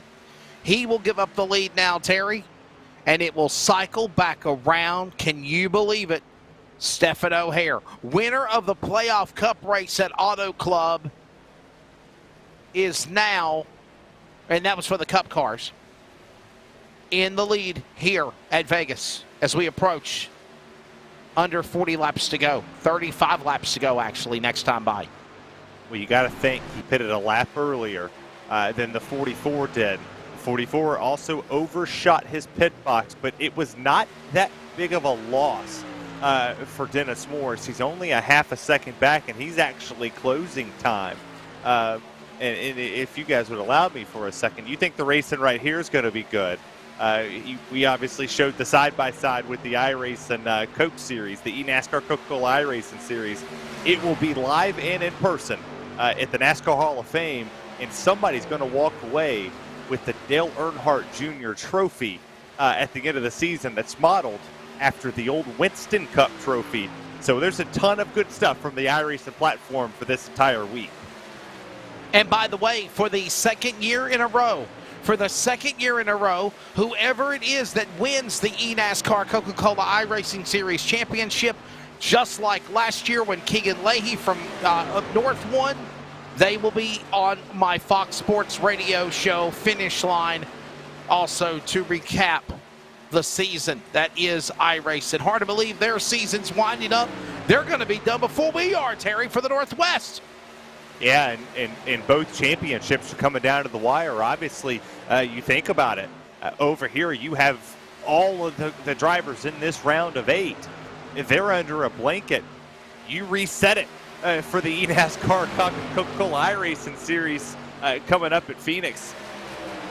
That's right. It's anybody's game going into that race, and they're going to be elbow to elbow at the Hall of Fame. And what a backdrop that event's going to be. And you can catch that on the iRacing Twitch. You can catch it on the NASCAR YouTube. And you can follow all the social media platforms. That'll keep everybody up to date live and in person from the Hall of Fame, which could be super cool. But you know who probably didn't care about the eNASCAR Coca-Cola iRacing Series? It's Dan West Jr. as he jumps to the outside looking for P2. And that could be the winning move if he clears that 44 up here, because Stephen O'Hare, he's a little bit off the pace compared to these two. We have seen many drivers, by the way, on iRacing on LSRTV broadcasts move their way, climb the ladder, and get into the eNASCAR Coca-Cola Series, the Major Series also. By the way, don't forget the Major Series, Majors Garage American Sportsman Bracket at Daytona. 2.4 hours at Daytona for the ISMA prototype cars. That will be this Sunday. Terry Radford and Brockton Packard will join me on the broadcast coverage this Sunday night, 7:45 Eastern Time. iRacing on LSRTV and on the Community Radio Network. And that series is down to its penultimate race of the year, because on November the 6th, 400 miles, 267 laps at Homestead. And Terry, the season is done. Hey, that was me. I get to be on the broadcast for that Daytona race. I can't wait 2.5 hours around that famed racetrack. Dan West Jr., what a bold move to the bottom, chasing it for the lead on Stephen O'Hare. And Dan West Jr.'s been the fastest driver on the racetrack for multiple laps here. He takes this lead, and he pulled away to a 10th. He's got a half a truck length on him. Terry, you mentioned Dan West Jr. was coming, and he's coming in a big hurry. And now Stephen O'Hare wants that top spot back. I don't think he's going to get it with the short run speed that Dan West Jr. has shown. He's got something. He's got a piece under him. But the thing is if I was him, obviously you have seen in your truck, you have felt it across the board. Unless he made an adjustment on pit road in which, if I was him, maybe would have went up a little bit on the track bar, would have lifted a spring up or something, made that car, made the spring perch a little bit stiffer there, added maybe a half a pound to potentially help it rotate more in the first part of the run to maybe tighten you up as the run progresses. He's been getting loose at about 30 laps on these tires. You lift that spring perch up on the right side, you're going to let that sucker cook, and it's going to cook from start to finish. Let's give you something to think about also. Monday night, Dan West Jr. won here in Vegas in the Cup car. He has punched his ticket in to Homestead for the championship finale for the Northwest Cup Series. Tonight, he is the number 8 seed. Remember when we came on the air, Terry Radford, I mentioned the Hail Mary. He is trying to do just that. The 2-time and defending Northwest Racing Series truck champion. Number 8 seed coming into the night. If he wins this race, he sweeps Vegas in the opening round of 8. And Terry, he punches his ticket into the championship for a hat trick title at Homestead right here tonight at Vegas. Well, the thing is yeah, he won on Sunday, but comparing those next-gen cars over here to these trucks it's mighty difficult to make any comparison. The only thing you maybe can compare is how your steering pattern goes, how you arc it in a corner, what the track will do throughout 134 laps around the famed Las Vegas Motor Speedway. You will learn nothing else. You will not learn what the truck does off of exit. You're not going to learn what it does on entry. You're not even going to know how the air works compared to the trucks. But I tell you what, he's figured something out around this racetrack because he's been top, bottom, middle, and he's been kicking some tail this afternoon. He's led majority of the race, and the only time he's gotten past is when he's made the mistake to let them pass him. And here comes up the racetrack west. O'Hare back on the bottom, but quickly, as fast as Stephen O'Hare reels him in, Dan West Jr. says, no way, Jose. Bottom, blocked. Top, blocked. You got to find another way around me. Still not surprised to see that the 55's holding on to this lead. It's still a truck link between him and Stephen O'Hare. They've kind of lost a little touch with Dennis Moore. Maybe Dennis Moore is doing what he's done the past 2 runs, Wesley. Maybe just sit back there, saving some tire, conserving it, burping the throttle, letting the draft carry him around this racetrack. And maybe he'll make a run with about 10 to go to try to take this win. His lap times are there. He's running 3109s, 3108s, 3105s for the top 3. They're a full 10th and a half over the rest of the field when it comes to speed. And by the way, they got a 4-second lead all the way back to Tyler King. By the way, Terry, can we give props to Frank Harris and Toby Ritters also in the top 10? Yeah, that's awesome. Position awesome. number 6 and 7. Maybe we can give them some love as we show you the leaders. Look at these trucks now of the number 11 of Frank Harris and the 23 of Toby Ritters. There they are. Ritters is behind him. And they even had some bad luck problems earlier in the race, though, Terry. But they have climbed back into the top 10. Solid run for these drivers tonight in the Northwest here in Vegas. You can't count them out. You can't count them out when it comes to having a fast truck. Frank Harris had a fast truck in qualifying. He qualified in the 9th place position. He's up to 6. He's up 3. Toby Ritters, he had a poor qualifying run, 14th. But remember what I said when you asked me what the comparison would be here, what would be the key factor. I said, who had a good qualifying lap? Who had a good qual set? And who had a good race set?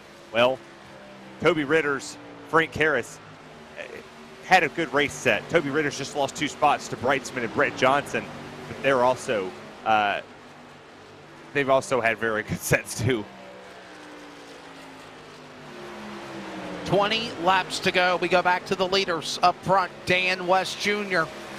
He is the man out in front, followed by Stephen O'Hare, Dennis Moore. Turn 1. Inside, O'Hare trying to make something work. Teammate with him for the Beaver Stake, 44 of Moore behind him. And there's nobody there. Access denied again, Terry, as they go to 3. Yeah, he couldn't make that stick right there with Dan West. Their lap time's comparable. I mean, they're right on top of each other. There's not one part of this that's going to come down to setup. It's going to come down to driver skills. I mean, that last lap by, 31.23 to a 31.24, 31.25. All 3 leaders of this race have run identical laps every single lap around this racetrack, and can't say it's because the person in front of them is slowing them down. They've been riding different grooves, bottom, middle, top, every lap, and they still continuously put the same lap times down.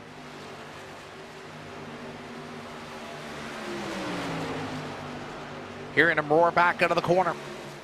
And still West follows that lane up to the top side. He still hugs that top down the Nellis straightaway. O'Hare might have found something, and he's going to try to use it to his advantage. He's got a pick. He's got Dennis Moore's teammate with him. They're going to try to go Maverick and Goose and go on the Joker. Can they get him? Not yet. Back to the bottom, and West knows it. He is kind of just playing peekaboo with them as they work back to turn 1. 17 to go now, Terry. They go to the bottom of the racetrack again out of 2. Well, I heard a rumor that Teletubbies is back, and maybe they're trying to find a little la-la and Tinky Winky to get around here. They also have lap traffic that's right in front of them. Maybe they'll go to Teletubby Land and the sun will come out tomorrow. You never know.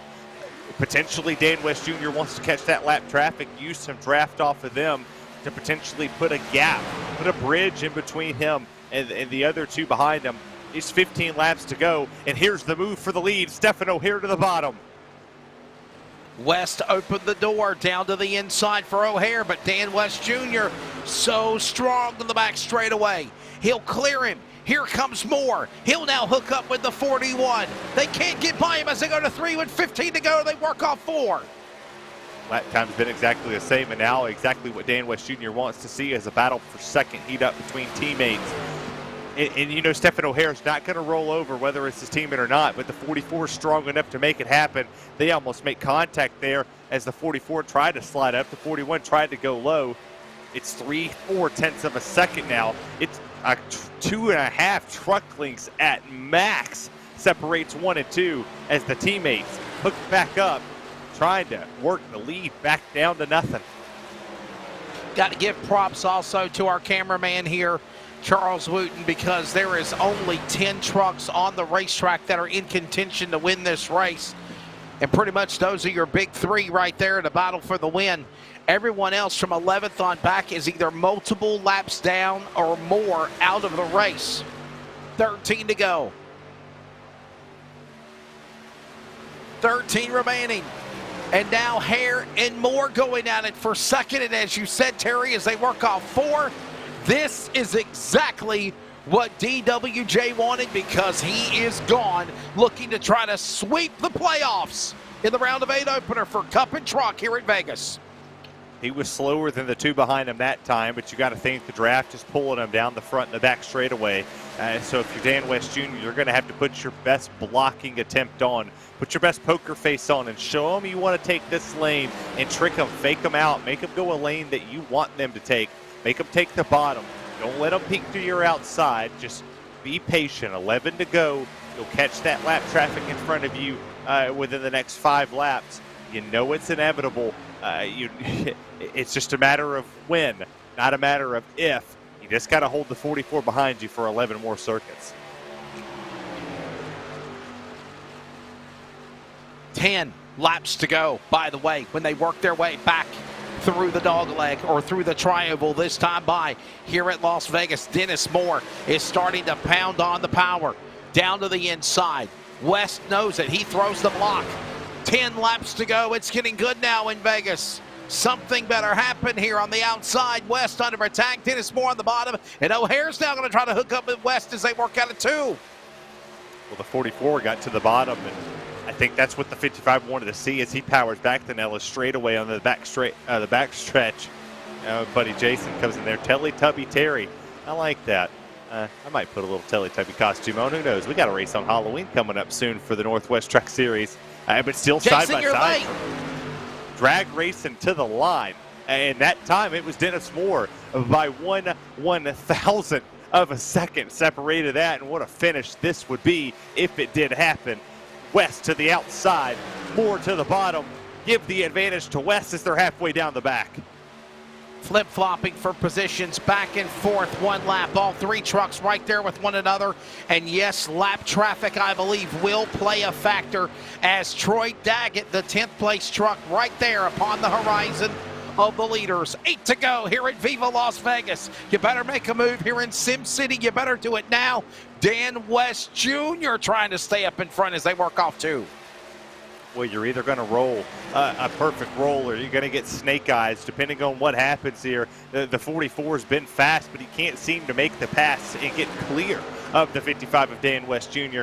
Teammate or not, it can't seem to make it work. They've gotten loose off the exit of 4 a couple times, but they're catching the lap traffic of Troy Daggett, and that's going to be beneficial for the 55 to potentially get the draft, to keep him in the position to advance to the next round, to go to the championship 4, to win it at Homestead and go for 3 in a row, the trifecta in this truck series. If he can make it happen and clear by that lap truck of Daggett, put Daggett up in front of those other 2 machines, I would say he's locked it up. But there's also another scenario that could possibly happen. They close in on the lap truck of Daggett, and possibly Dennis Moore or Stephen O'Hare or both of them can use the lap truck as a pick to try to run back down the leader. As, man, overshot the corner, Diamond off 2. Dennis Moore lost it. Here comes now Stephen O'Hare back to the number 2 spot. He'll now get a shot at again, Dan West Jr. And 5 to go, Terry, this time by out of 4.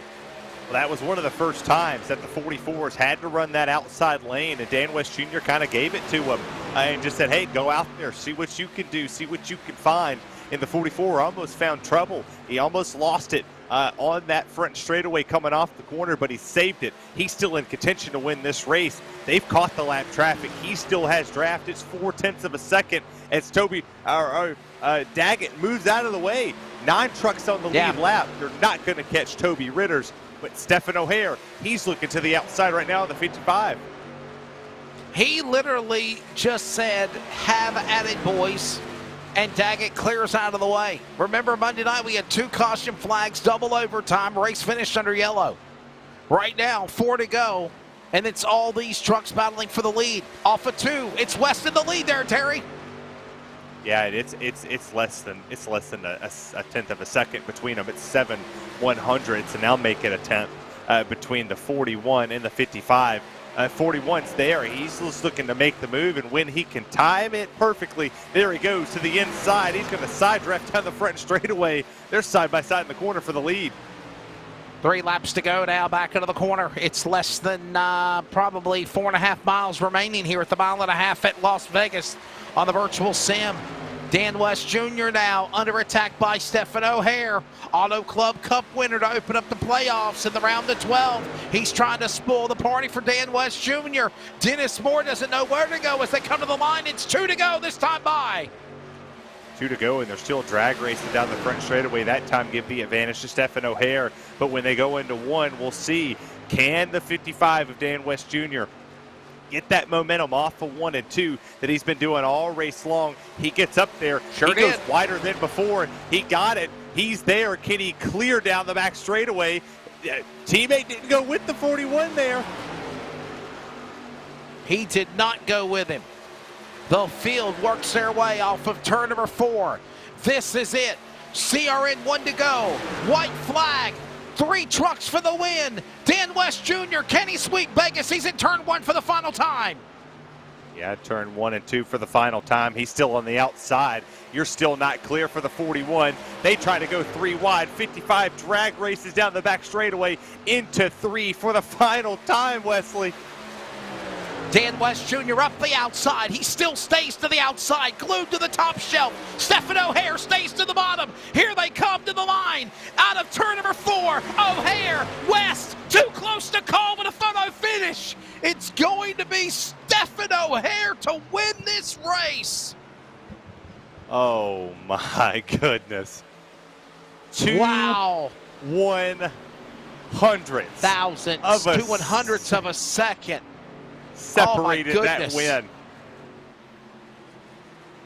Oh, what a race. 2/100ths of a second.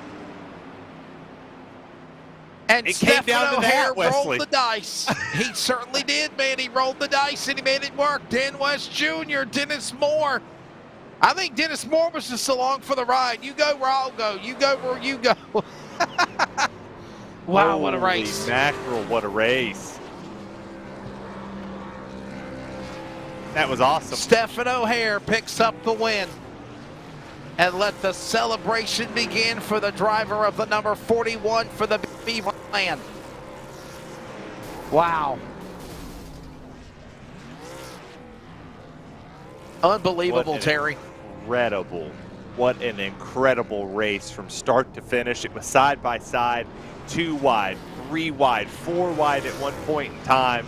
Couple cautions that happened, but those drivers at the end put on a whale of a show for the listeners at home on CRN, for the people watching on YouTube. What a show. I don't think there's a race that's ever going to top this one.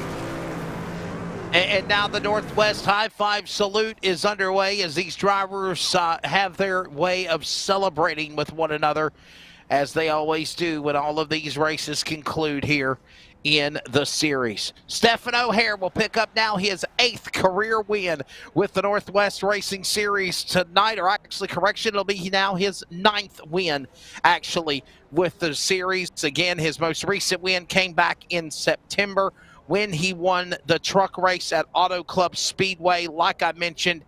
Oh, and by the way, he does pretty well here at Auto Club Vegas and other places, and he also does well at Talladega too. Let's look at the results. Stephen O'Hare wins. You know for a fact he will be going to Homestead, Miami for the championship 4. Dan West Jr. will finish in second, 24/100ths of a second at the line. Dennis Moore third, Tyler King, Paul Newton, Sean Breitzman, Brett Johnson, Frank Harris, Toby Ritters, 9 trucks on the lead lap, along with Troy Daggett, 1 lap down, the top 10 there, Terry. You go back here to 11th. You got 1 lap down for Kevin Smith, Ray Foreigner in 12th, 2 laps down for John Ottenbacher. 14th, 5 laps down for BJ Tidrick, Ryan Bloom in the used car lot with Gary Nichols, Jeff Stabnell, and James Vining rounds out 18 trucks. Well, listen, Terry, I'm going to let you run, buddy, because I know you got to get ready for real work-related things tomorrow. For those listening on CRN, don't forget we've got football tomorrow night, racing on Sunday as well as on Saturday with real racing, and then the major series on Sunday night. But, Terry, your final take of this race, we thought it was going to be Dan West Jr.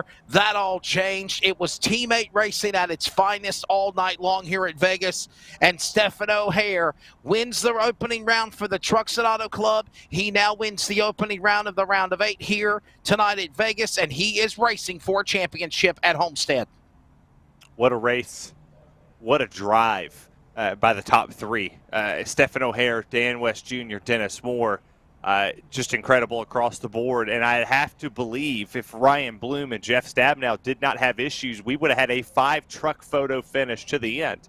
I would have imagined that we would have had a 3-way fight with teammates pushing each other into a different battle. I'm excited for Dega next week. Hopefully I'll convince somebody in the Northwest Truck Series to maybe give me a ride next week and let me show off why I'm so good at color commentary and open setups to come push somebody to a win. If not, I'll be up here calling a race with you, and I had imagined that it's going to be just as exciting, and you thought this race was close. You got to tune in next week, because I can almost bet you that there will be another photo finish at Talladega. Here's something to think about as we get ready for the finish line post-race wrap-up and we grab the top 3 on the podium. In the last 5 wins for the driver of Stephen O'Hare in his 153 career starts, tonight is his 9th career win. He has won 3 at Las Vegas and 1 at Talladega. Tonight was Vegas. Next week is Talladega. And he is now going to Homestead for a championship. We'll get his thoughts and the other drivers on the podium when we return. This is iRacing on LSRTV and the Community Radio Network. The post-race show is next from Las Vegas.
Yeah.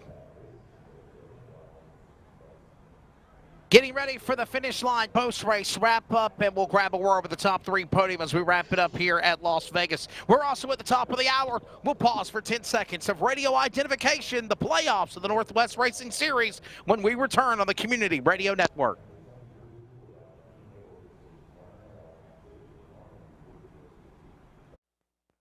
Community Radio Network, WCRN 87.9 FM, Clayton, Garner, Raleigh, North Carolina, USA. We are CRN.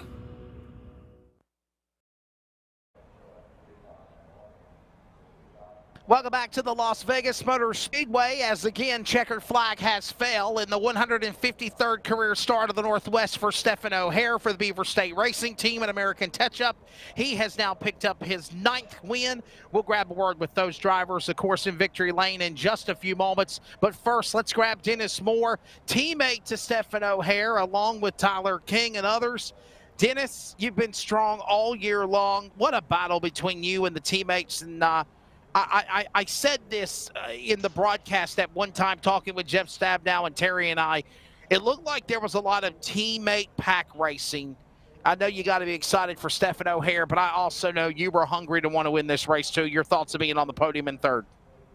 Yeah, absolutely. Anytime I can't win, I want to see one of my teammates win, obviously. And it was a lot of pack racing. It's like a Dega here. You got to link up with your teammates and try to push each other to the front.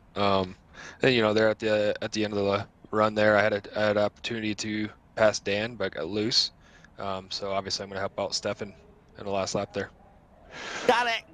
Does this racing, this pack racing that we saw tonight, does it give you kind of a little idea of what we're going to see when we're also really pack racing at Talladega next week? Yeah, absolutely. You find out who you can race close to and who you can trust on the track. This track is, super fast, but it's not as fast as Dega. But, yeah, for sure. Dennis, your take of this race tonight. Obviously, you finish in 3rd. If you would have won it, you would have been going to Homestead for a championship. But here's one thing that's got to be in your favor, bud. You have had a phenomenal season. You're at least up in the front in points.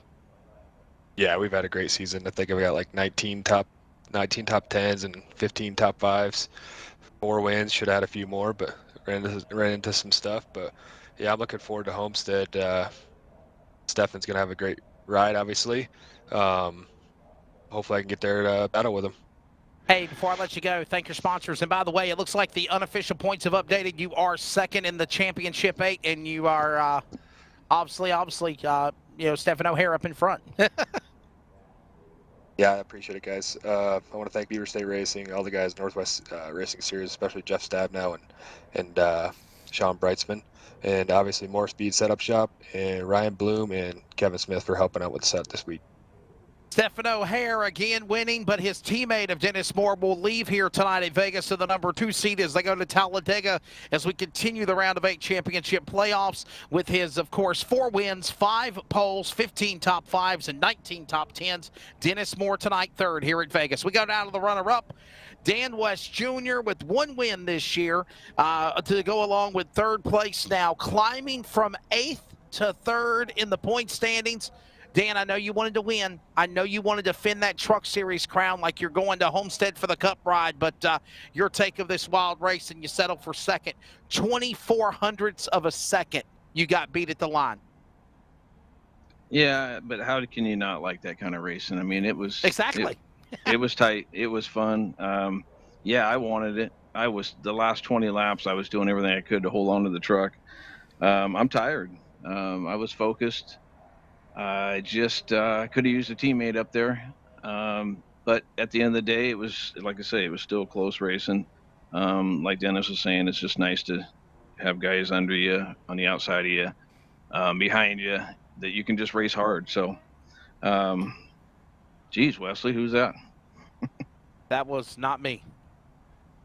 I have no idea who that was. But by the way, Dan, I do want to emphasize on this, though, man. You had a really strong run, and you mentioned teammates. You mentioned guys not sticking with you. You lost Brightsman. You lost Stabnow. Did you feel like he was a sitting duck after that happened there to force you in 2nd? Yeah, a little bit. I think if the truck wasn't as loose as it was, I would have had a better chance. I don't know how much those guys were saving, but I felt like we did pretty good for a single truck out there. Well, Dan, obviously there is next week. There is Talladega. What's your take of preparing for that race? I know you did not want to have to deal with that crazy race of what it will be, but it looks like you will have to try to race your into the championship 4 at Homestead next Thursday at Talladega. However, I will say this, you did climb the points standings really well, so hopefully points might help you if you can't get in with a win. Yeah, I mean, Talladega is a crapshoot, right? I mean, you can come out of there with really good points and others have bad nights, or you have a bad night and others have a good night. So we'll just go in there and, just go have fun. And hopefully we end up with a I'm hoping for a top 5. I'd like to go in there and win, but like I say, go in there with a top 5 and go on to the next one.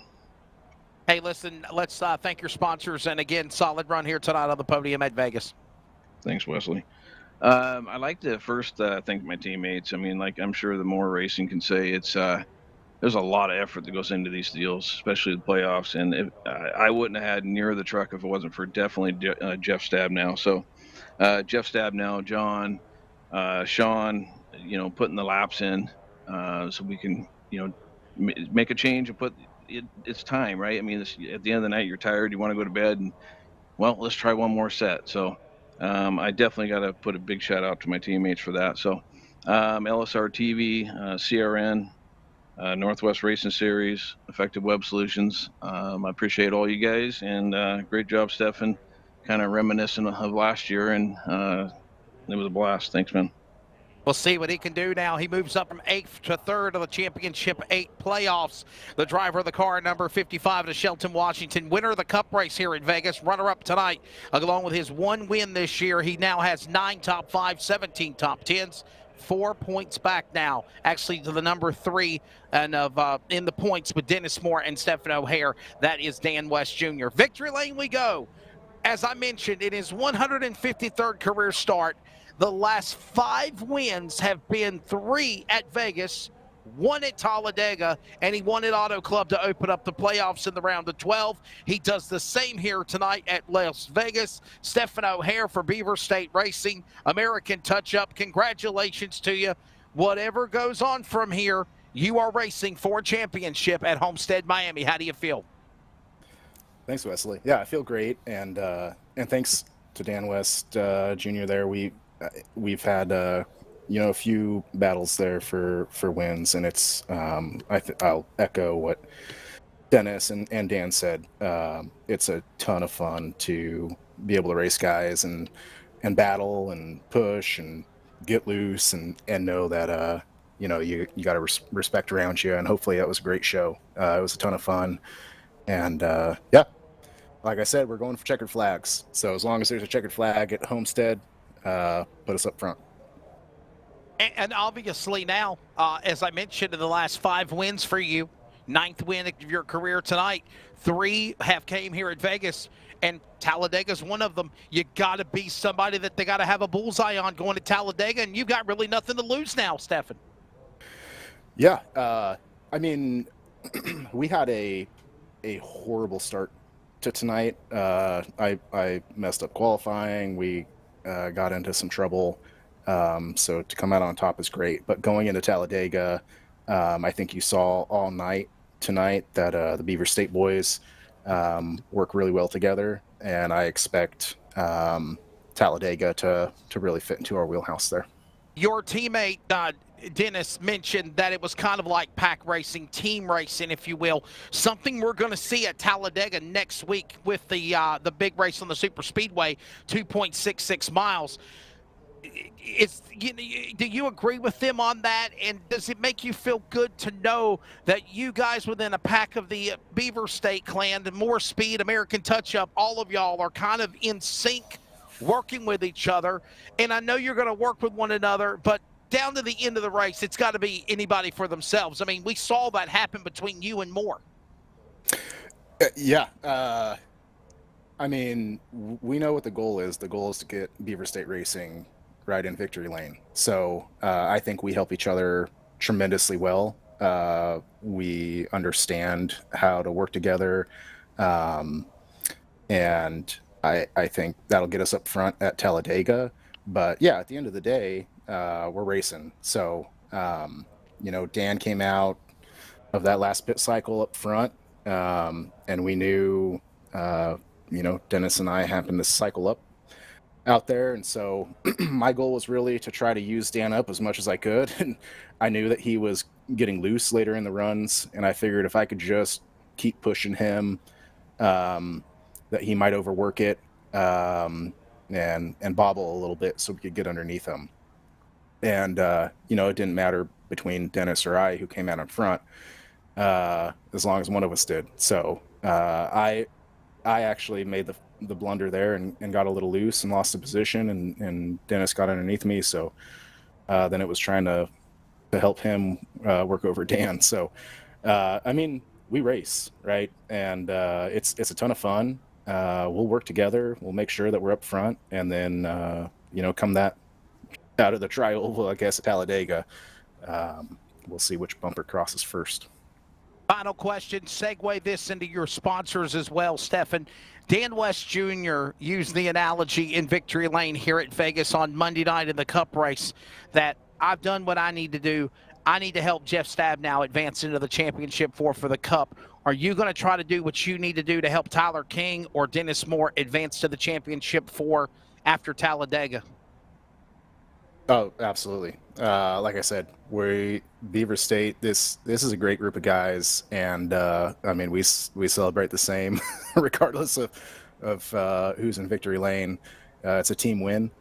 Of who's in victory lane, it's a team win, and now it's focusing on Tyler, Dennis, and Paul. We've got half of the round of 8. So we're looking to sweep Homestead so we can celebrate that entire race. Well, thank your sponsors, buddy. Congratulations. Thanks. Absolutely.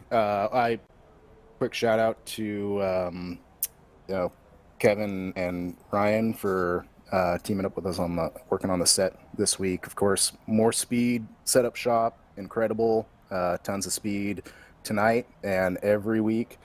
Beaver State Racing, all the guys in the team, tremendous individuals, ton of fun working with them and racing with them. American Touch-Up Paints, Nicole Bryan Photography. Also want to thank Sean Brightsman and Jeff Stabnow for and all the guys that work to keep this league running and put on these great races. It's a ton of fun. There's a ton of work that goes into it, especially on their ends and in the practice. And certainly everybody at LSRTV for airing the show and allowing everybody to watch all this fun, great racing. In his 153rd career start, his 18th race this year with the Northwest Racing Series trucks, he now picks up his third win, 9 overall of his career, to go along with 9 top 5s and 14 top 10s. Driver of Beaver State Racing, number 41, American Touch-Up, Stephen O'Hare. The first of 4 spots he will be racing for the championship at Homestead, Miami, come November. Well, ladies and gentlemen, that is going to wrap up our broadcast coverage here tonight from the Las Vegas Motor Speedway. Congratulations again to Stephen O'Hare. And again, Dan West Jr. winning on Monday in the Cup. Those drivers have advanced to Homestead to race for the title. There will be 3 more spots up for grabs. Of course, 2 of these races are going to be crazy. I have to say probably Phoenix, but definitely Talladega is the wild card of the 2 supreme. Dover, the concrete Munster Mile, that could be a wild show as well. So many pages of racing history that have been written and will continue to be written in the chase for the championship for the Northwest Racing Series Cup and Truck. Be good to one another. Enjoy the rest of your week. Don't forget, iRacing on LSRTV and CRN is back on Sunday night with the 2.4 hours from Daytona with the American Sportsman bracket of the Majors Sportsman Series, Major Series, presented by Majors Garage, and we will have that for you. For Rocket Media, live sim racing broadcast coverage of iRacing. For Charles Wooten, awesome job on the production as always, along with Jeff Stabnow. For Terry Radford, I'm Wesley Outland.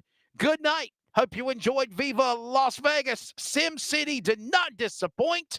And Stephen O'Hare, the happiest of them all, going to Homestead for the trucks. We'll see you next week at Talladega.